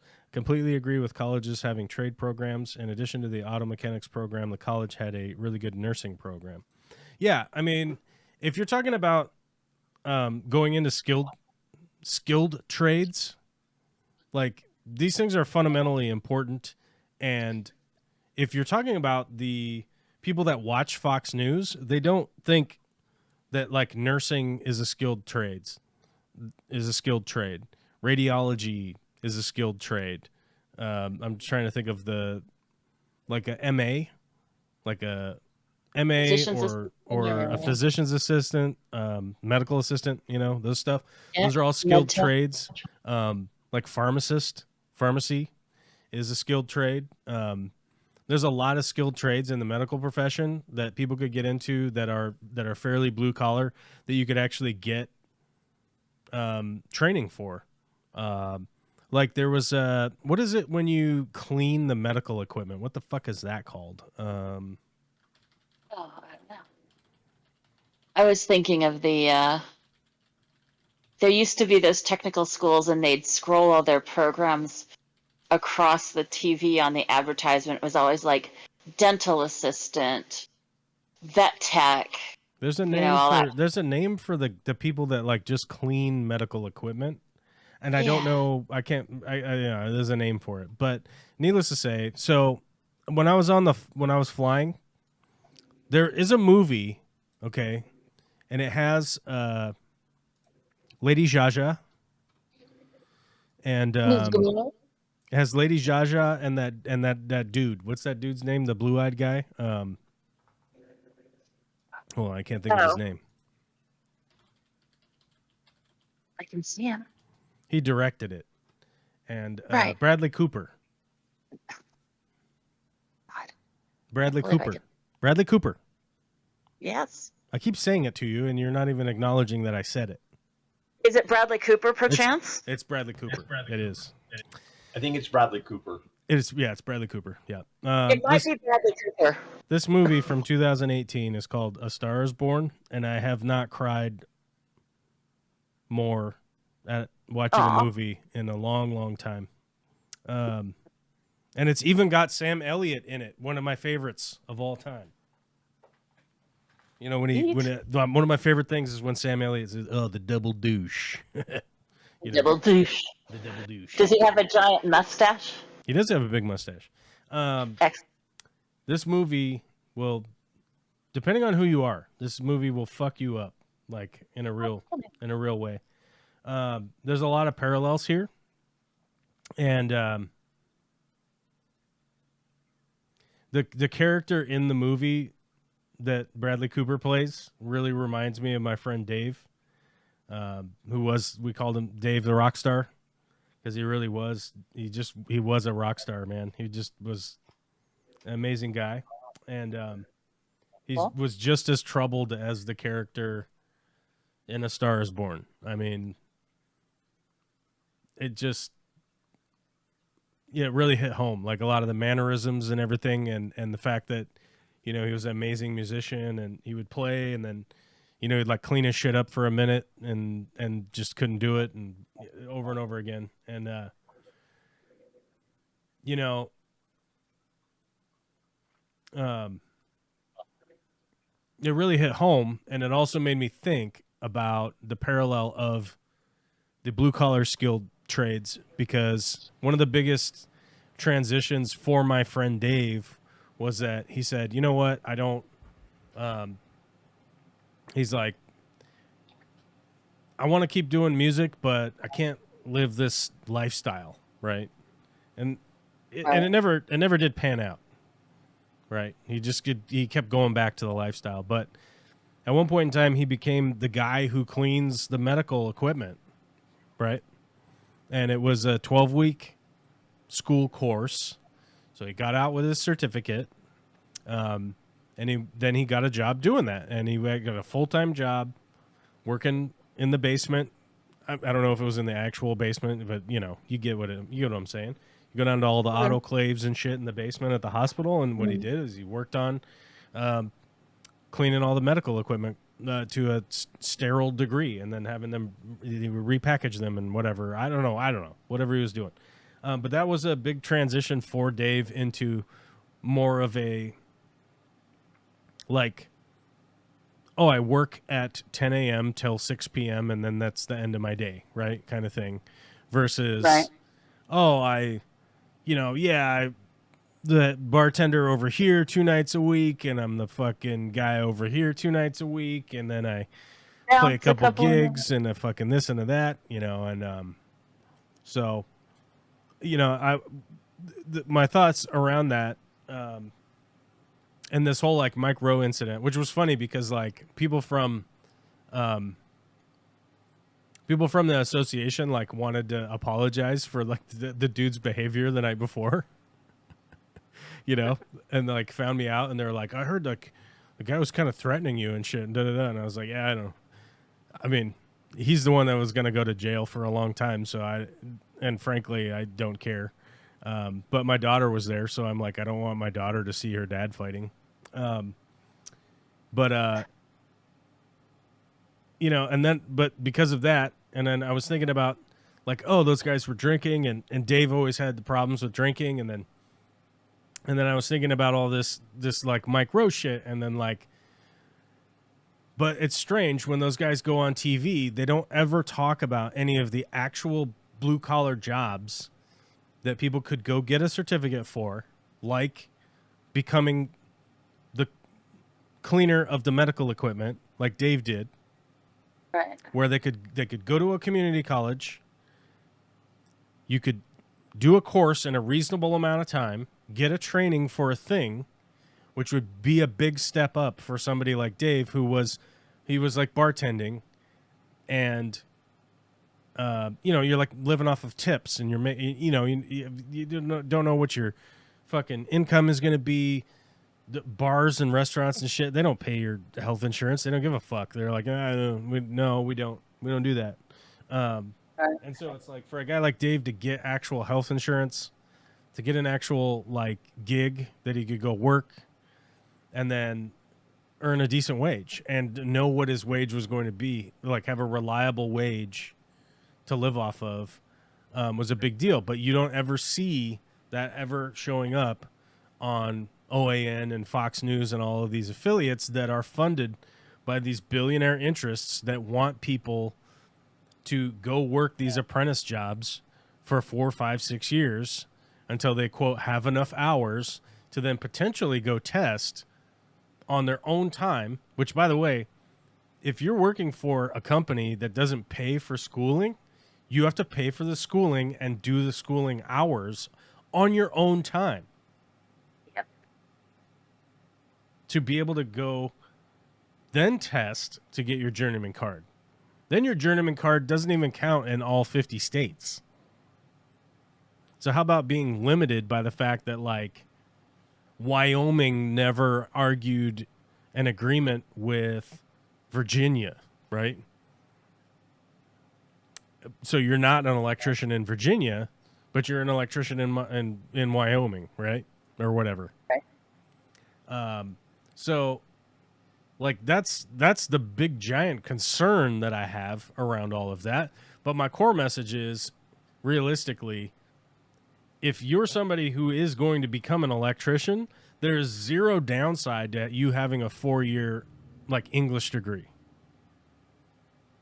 Other than the possibility of some debt, sure. So, like, whatever you can do to go get a degree that will put you in a non-debt position or a small amount of debt that you would be able to pay off, your earning potential is going to be going through the fucking roof. Like, I know that my earning potential would be much higher right now if I had a 4-year English degree from University of Washington, right? Just from the standpoint that that brings a credential to the table when I go somewhere, right? Right. And Doesn't not to even have to mention be all of related. this, and not to mention all of the stuff I would have learned that 4 years, right? What's And that? Witchy Cat. One more thing. Oh, Sorority yes. girls. Well, not the biggest appeal in the world to me. I'm But just yes, saying. I can see how you might have found that a nice Either way. side. Zip Gun, what's distraction. going on? You rarely pop in. You must have something to say. No, I was just gonna say, the community college I went to, like I said, it was set up really nicely. It had some really good programs, the type of thing that you were talking about. Yeah, and I mean, that's the thing is that, like, but you don't see those guys going on these shows and going like, hey, go to a local community college and get a thing going, and get something going there that could actually help your earning potential pretty rapidly. It's like, no, Right. go to a technical school that hey, we're somehow involved with this technical school, right? That, by the way, won't give you a certificate to go do anything. It will just be a certificate that says you went there, right? Which is shocking, because you would expect a technical school is going to give you something that you'd be able to move forward with. But oftentimes, especially if you're talking about like the base construction trades, those don't translate to anything in the real world, right? Right. And more often than not, those technical schools, most of the technical training that they're doing is like, here's the sharp end of a hammer, and teaching people how to hammer stuff, right? And you're like, okay, like, that's cool. Okay. And it's like, for instance, if you went to technical school for framing and you took a framing course in Oklahoma or Florida, for example, because Zip's down in Florida, same country. If you took a framing course in Florida, it would not apply to what is going on in Washington State. The building standards here are completely different. And how you build a building is completely different. I mean, I guess technically, like, making connections is sort of about the same. But like, we have Or seismic. walls and a roof. I mean, well, the building is completely different. Like, how they're vented, like how they're built is completely different. So if you built a Florida house in Washington, it would fall over in probably 5 years, maybe quicker than that, because it would get completely waterlogged and fucked up and just fall over. Like you have to build things completely different where you are, right? And it, you know, so it's one of those things where that's my big issue around the advocacy. I mean, obviously, like people get fired up about this topic because they like Mike Rowe, and I'm like, I get it. You're a fan. I'm a fan too. I like what he does. It's great, but like, it's great that he does dirty jobs. It's great that he does the fucking Danger Crab Show, whatever, Deadliest Catch, and that stuff. That's all fantastic. But then he goes on the fucking news and does this whole fucking song and dance for whatever fucking oligarch that has propped him up to be there, right? As some sort of expert, right? Which he never talks about any of his own expertise. He doesn't talk about how to be an actor. He doesn't talk about how to be a singer. He doesn't talk about how to produce a TV show, right? He doesn't ever go on the news to tell people like, here's how you can break into being an actor. Here's how you can work your way into script writing. Here's how you can work your way into being a voice actor like me. He doesn't ever do any of that. Why doesn't he do any of that? That's what he's an expert in. Why would he be on the news, right? Why would he be on the news giving his expert opinion on something he's not an expert in? Like, just because he worked a day and a half with a septic guy in 2007 doesn't mean that he's an expert on septic systems, right? And what it is to be a guy who runs a septic truck. And never mind the fact that, like, all of the inherent dangers of being a guy who runs a septic pumping truck were completely ignored during the filming of that show. Like the fact that he's always going to be exposed to any number of viruses at any point, right? At any given point, and always changing throughout the years, right?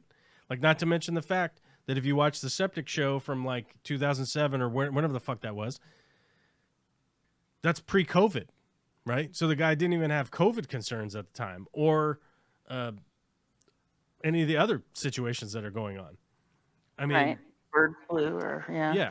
I mean, to the point where like RFK was arguing today that like measles outbreaks are normal in the United States.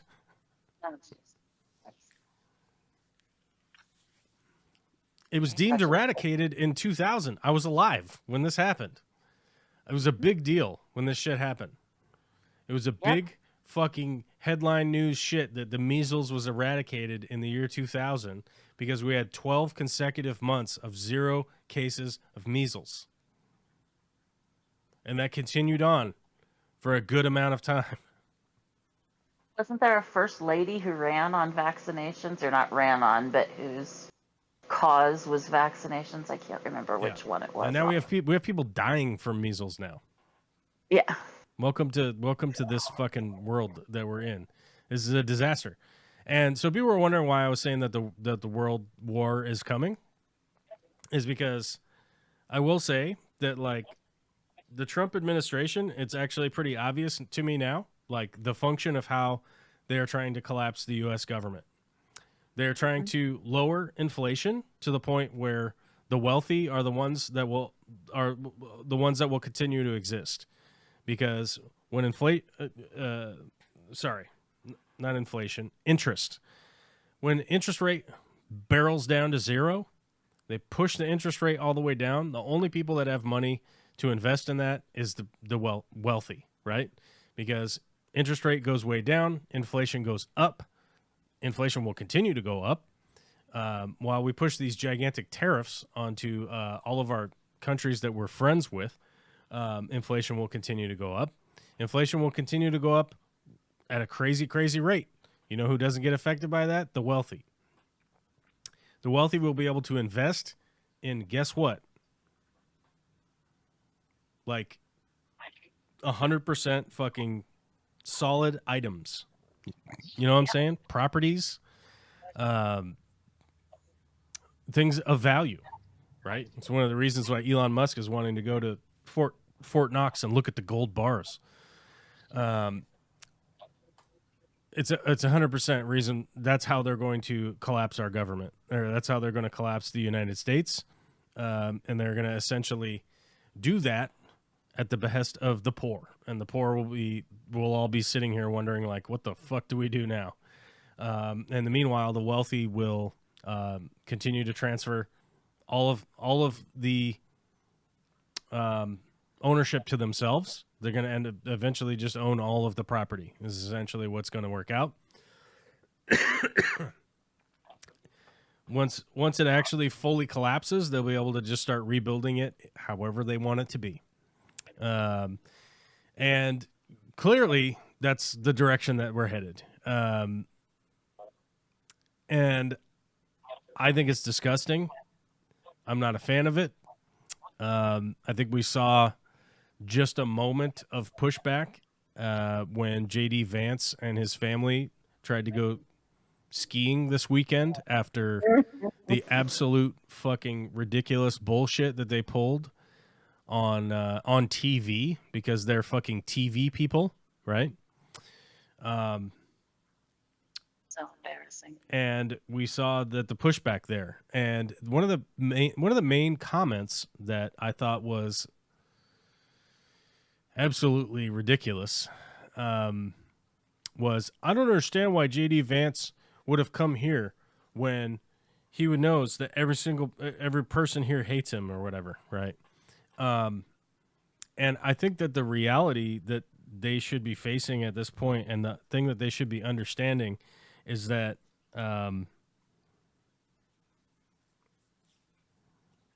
it's probably more like 90-10. Pretty much everywhere is not a fan of the idea of collapsing the United States and going to war with the rest of the world. As much as I have spent many years explaining to you that, like, do you want to call me a socialist? Like, okay, I guess, whatever. Do you want to call me a communist? Like, okay, I guess, whatever. You're like, okay, lib, I'm okay, lib cuck, whatever. I don't give a fuck. It doesn't fucking bother me. I don't give a shit. Whatever weird, stupid label you want to put on me. But it is funny when I talk to insanely conservative people about the fundamental things that I believe in, and it's absolute democracy. And their response is, I don't think everyone should be allowed to vote.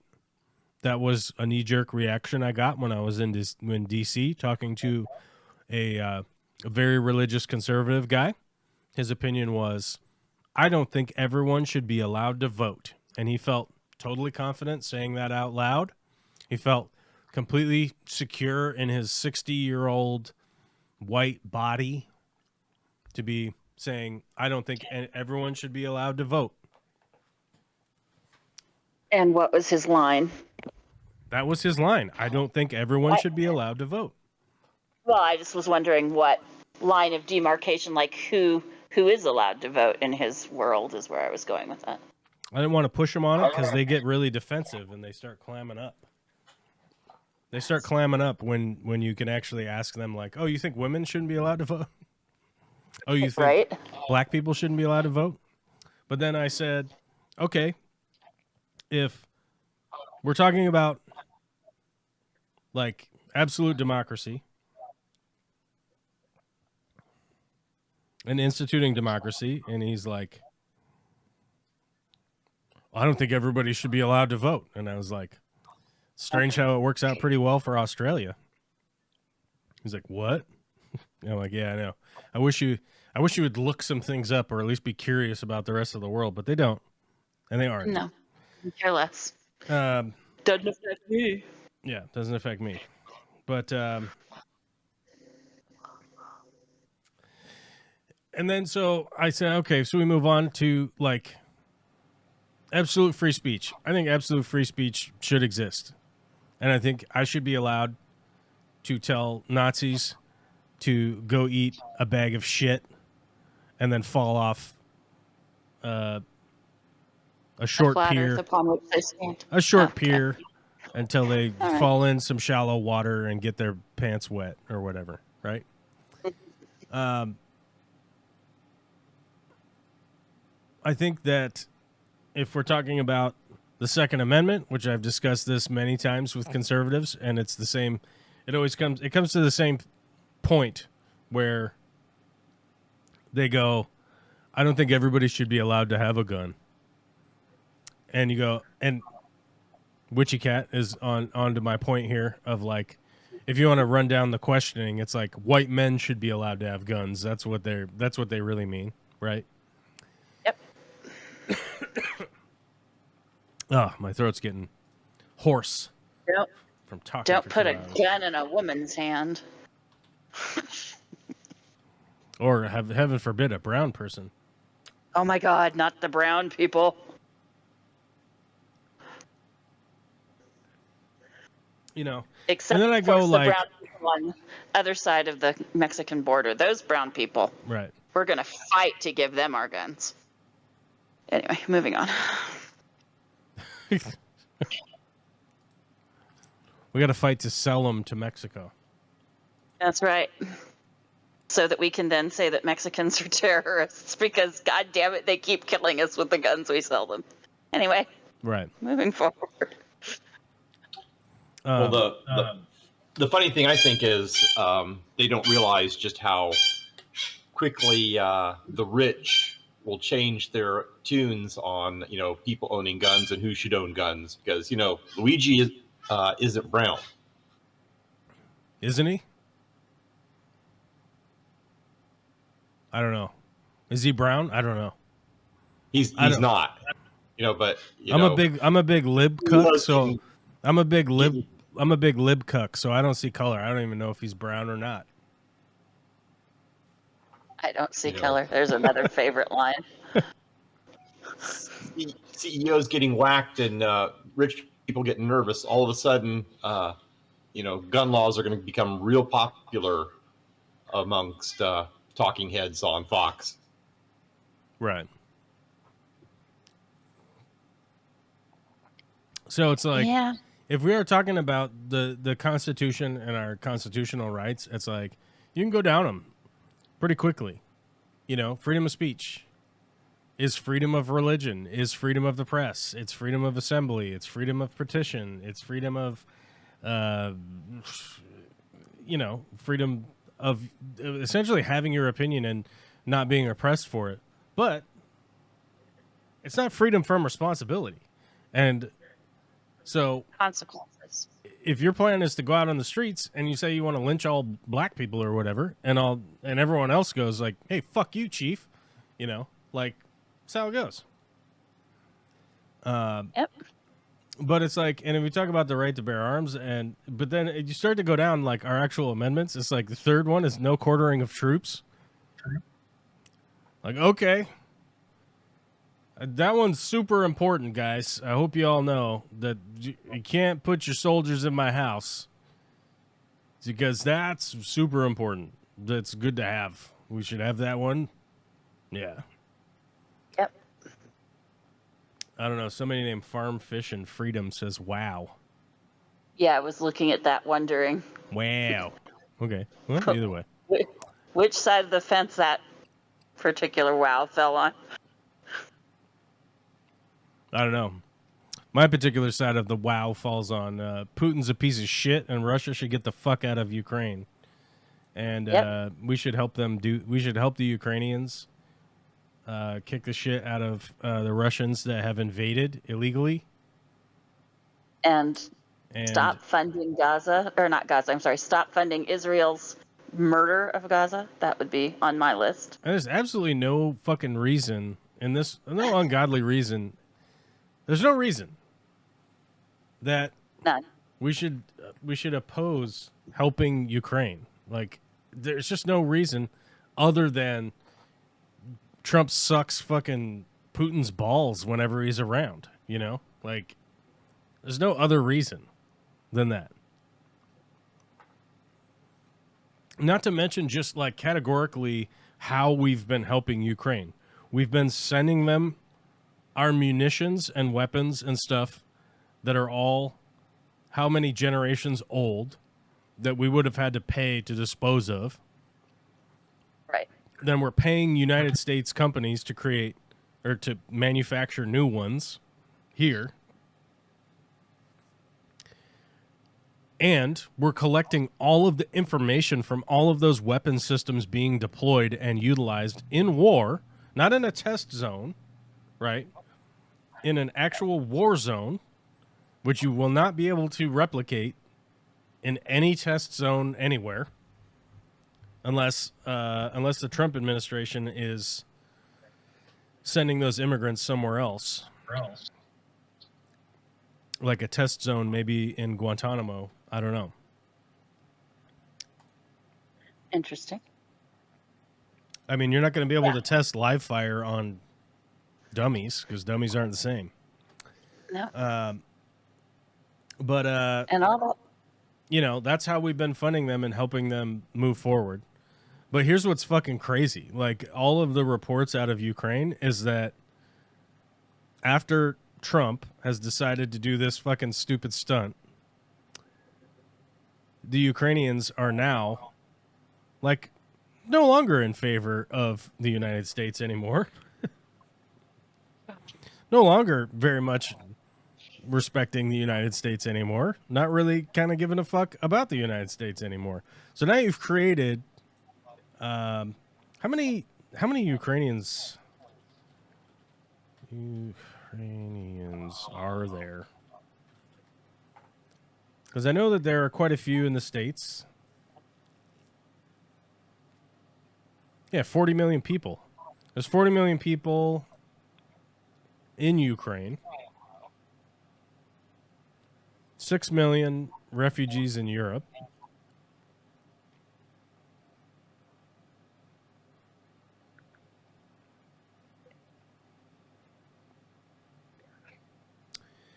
Let's see.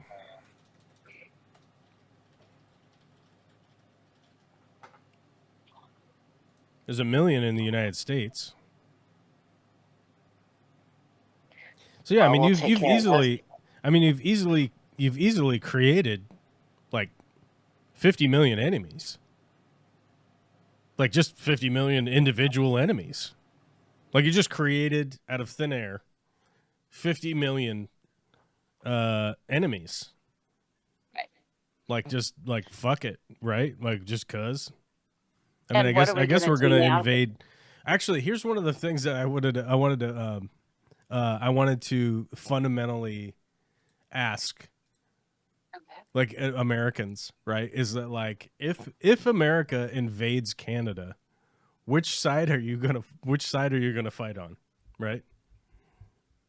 Like realistically, if the United States Army invades and just decides we're gonna invade Canada, like which side, as an American, are you gonna fight on? I mean, that's really a question that you got to ask yourself. You know, because there's no way the Canadians are just going to be like, yeah, okay. Right. Well, and here's the question. It's so funny, like how many of these weird accounts just like pop up out of nowhere to yell at you.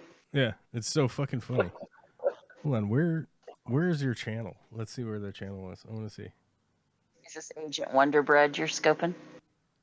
Well, it's like they're all these like fake fucking bullshit accounts.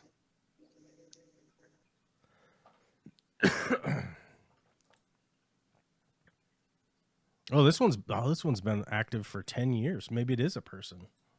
Oh my goodness. Oh, and Iggy's back. If this flag offends you, I'll help you. What?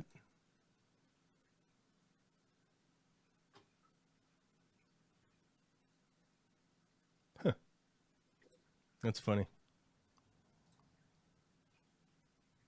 Who's back? Oh. Who? Iggy. Iggy Mr. Turf in the tank, but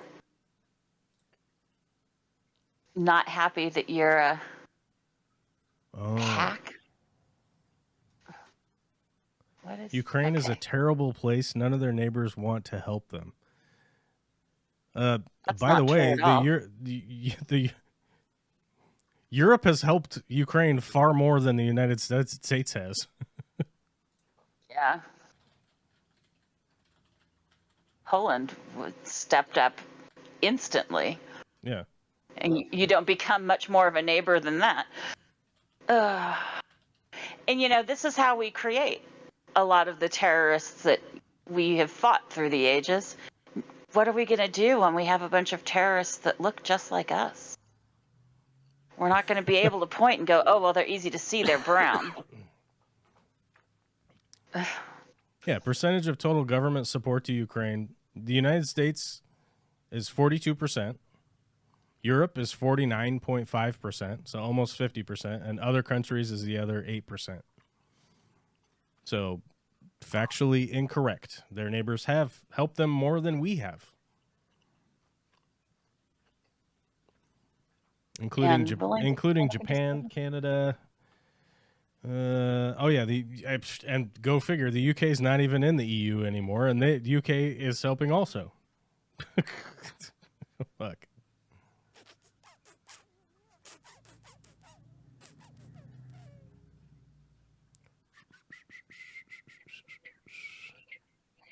Oh, please. Trump is doing what he said he was going to do, so you're getting no taxes on your tips, you're getting no overtime issues, your grocery prices have come down, your gas prices have come down. Why should we help them at all? Well, because as a country, we have sworn to stand by democracy, and because we signed an agreement in 1994 saying we would. Yeah. I mean, we signed the agreement. The only American president that doesn't uphold the American agreements so far has been fucking Donald Trump. Which, by the way, undermines anything Donald Trump says. Do you realize that? You realize how fucking stupid of a negotiator you would have to be to undermine what your country had agreed to do, right? And just go back on shit and just be like, oh, fuck it. And then you go like, hey, sign this deal. Why would anybody be encouraged to sign a deal with somebody who doesn't even follow the deals that were previously signed? There's no reckoning that you would actually even follow the deal that you have proposed, because you can't even follow the deals that are already existing.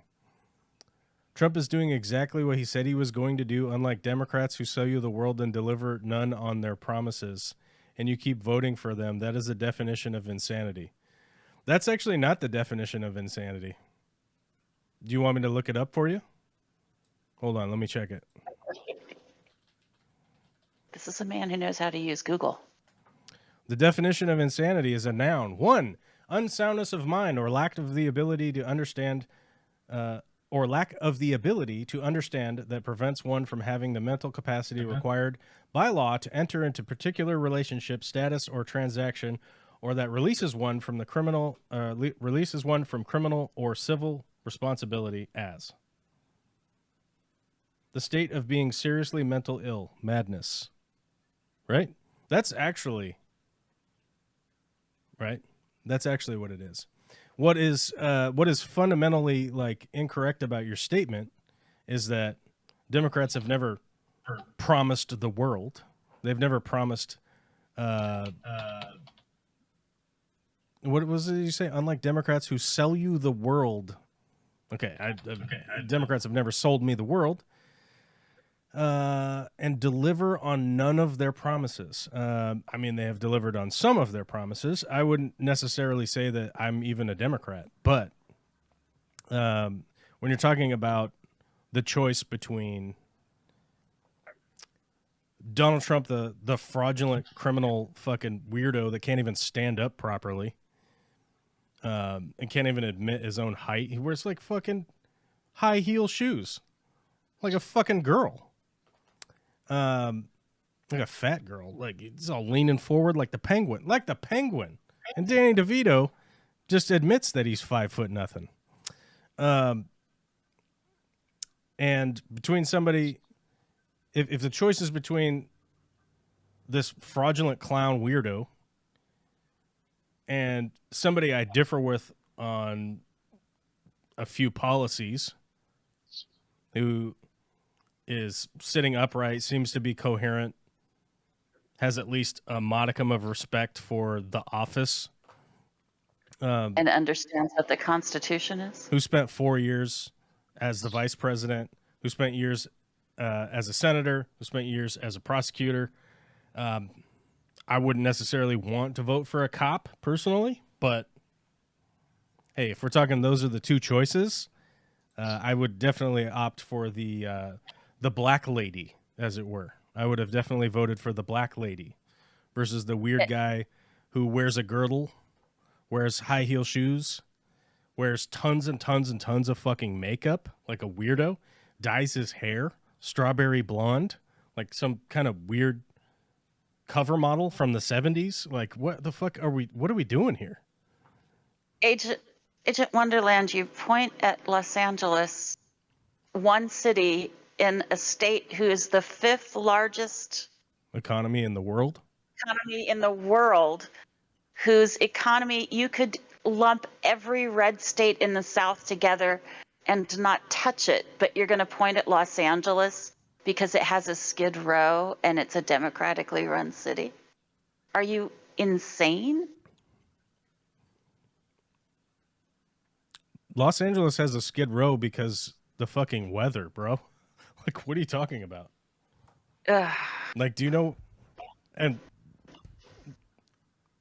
like, do you know why people are homeless in Los Angeles? A, it's insanely expensive, and B, you don't die if you sleep outside. Right? You sleep outside where I live, there's a chance you die. Yep. There's a good chance you die. If you sleep outside in Los Angeles and it's 78 degrees, you're just asleep. You might get a sunburn. You're just asleep, bro. If it's fucking 6 degrees, if it's like 6 degrees Fahrenheit, sorry for my friends to the north. Hold on. Quick, should you all Sieg Heil? I don't know. Are you guys Sieg Heiling, Agent Wonderbread? Are you Sieg Heiling on a regular basis? Anyhow, if it's 6 degrees outside and it's sleeting from the sky and you just lay down on the ground and go to sleep, you're probably dead in the morning. It's just how it is. No European countries except Hungary want to do business with Putin. They see Trump in his pocket, so rarely want to help or do deals with him either. Yeah, when I was in Hungary, like, everyone wants to sell you their girlfriend. That was the weird thing about being in Hungary. You walk around in town at night in Hungary, and it's a guy and a girl, and they'll be walking, and they'll be like, "Hey, do you want to visit my girl here?" Basically, do you have any money? Yeah. You can have sex with my lady right here. She would like to money. make the sexy time with you. It's a weird place. I mean, it's very wholesome, you know. It's very religious, you know. They're very religious in their, "Hey, give me your money for prostitution" kind of thing.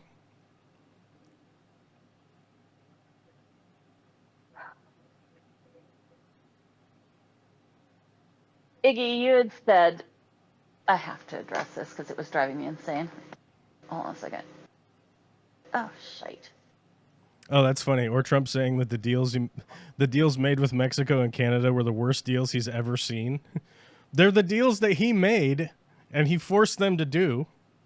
And like one of the aspects that's so hilarious of the stupid Trump deal that he did with Mexico was that, and by the way, Trump designed this poison pill himself, was that they've made a requirement that if an export, or if whatever is going to be manufactured in Mexico, it would need to be manufactured at a pay rate equal to the pay rate in the the state where it would have been produced, right? So a lot of the automakers that produce their cars in Mexico, a lot of the workers down there got a pay raise from like $8 an hour to $28 an hour. They were ecstatic. So, because all the companies just crunched, somebody just sat down with a calculator and was like, how much to move the manufacturing? Okay. How much to just give everyone a $20 an hour raise? Okay, I guess all our guys get a raise then. And so they just gave all the fucking guys in Mexico a raise and didn't even bring any of the manufacturing back. And it's because, like, Trump's a one-dimensional fucking idiot. Like, he can't even figure out, like, what his deal is. Turn off the CNN and go outside and feel some grass, guys, while you're literally watching YouTube. That's the comment that you make. You're literally commenting right now. You're like on your phone. Go touch some grass, guys, while you're watching fucking YouTube. You dipshit.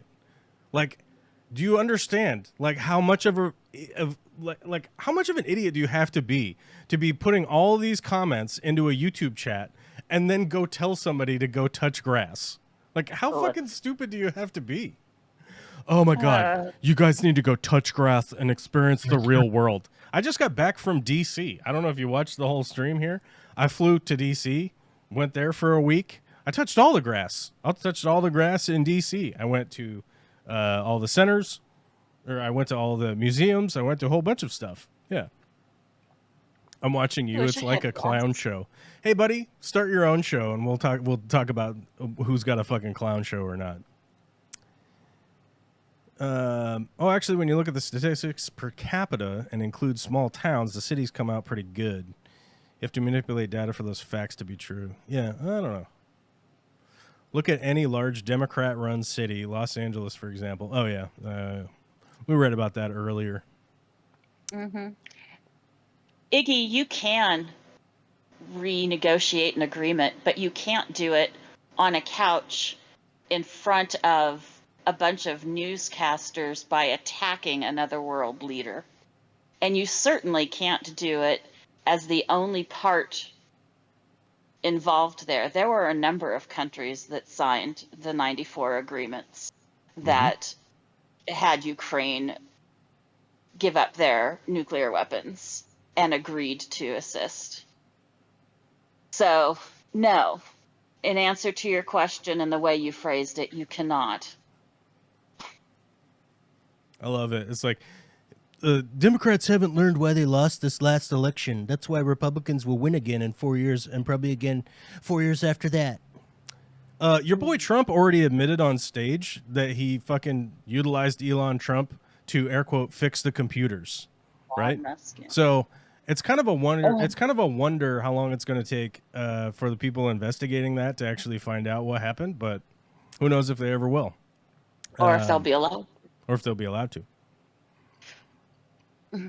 Which is funny. And he keeps talking about Biden. It wasn't Biden. It was Kamala. So, you know. Yeah. Well, it was super funny. Like, it was super funny that it was super funny to me that Trump just keeps going on all these stupid tirades talking about Bush and all sorts of shit. And like, it's like Bush wasn't even involved in any of this shit. What the fuck are you talking about? Like, Zelensky wasn't even in office. But I don't know. It's just fucking, it's comically stupid. And it's unfortunate, like, that, like, the red states are the ones that are really, really, really going to suffer when this collapse happens, you know? And it's really unfortunate. Yeah, it is. And, you know, I recently commented back to someone that, you know, who has constantly told me, oh, you should just pull yourself up, get up on, you know, they did me the bootstrap thing, pull up your big girl panties, you can do this. Bullshit. And I said, you know, when it's your turn, if I can help you, I will, but you're not going to be the first person I help. And I'm going to ask you how your underwear and your shoes are getting you through. Are strapped up? Are your bootstraps? Yeah. Well, it's, that's not it's how it another, I mean, it's another part of American history we've talked about on this stream many times. Yes. Is, it's these weird guys that wander around in life that they convince themselves that there's this magical being up in the sky. We'll call him Santa Claus. There's a magical being up in the sky who's going to take care of them after they die, right? He's going to massage their back, give them oil rubs, testicles, all those Lick things. their toes. You're gonna get either 72 virgins. You're gonna get like your own planet to live on. You're gonna get like everyone in heaven is gonna be there. It's just gonna be this glorious thing. But don't worry about it. It's All of after your ex-wives and your pets will it's suddenly after love you die. again. It's after you die. I assure you, it's after you die. You won't ever experience any of this until after you're dead. So then you go like, so why don't they just kill themselves and go live there then? Like what? Why don't they do that? And they go, oh, well, that would be a sin, and then you wouldn't get the magic reward. Like, oh, They're trying to bring the apocalypse around. So like, are you saying that? So if you just toil your whole life, right? If you toil and work super hard and you do all this stuff and you you produce a plenty and you follow all these rules and you donate your money to this, like, I don't know, let's call it a congregational building, like this magic building. It's like a magic building. You know what I mean? Like Willy Wonka's there. They make chocolate. Cool. They make magical chocolate there and everything. You got to donate air quote, air quote. Okay. I mean, some of them actually just call it tithing, but either way, we call it donating. 10 to 20% of the money that you make from your toiling, your constant toiling, right? Where you like digging in the ground like a fucking bunny rabbit, right? And you got to donate that money to those guys, and then after you're dead, right? You'll get to go live in this magic place. Strangely enough, those are the same people that have completely fucking confabulated the original pick yourself up by your bootstraps saying. The phrase pull yourself up by your bootstraps originated shortly before the turn of the 20th century. It's attributed to a late 1800s physics school book that contained the example question, why cannot a man lift himself up by pulling on his bootstraps? So when it became a colloquial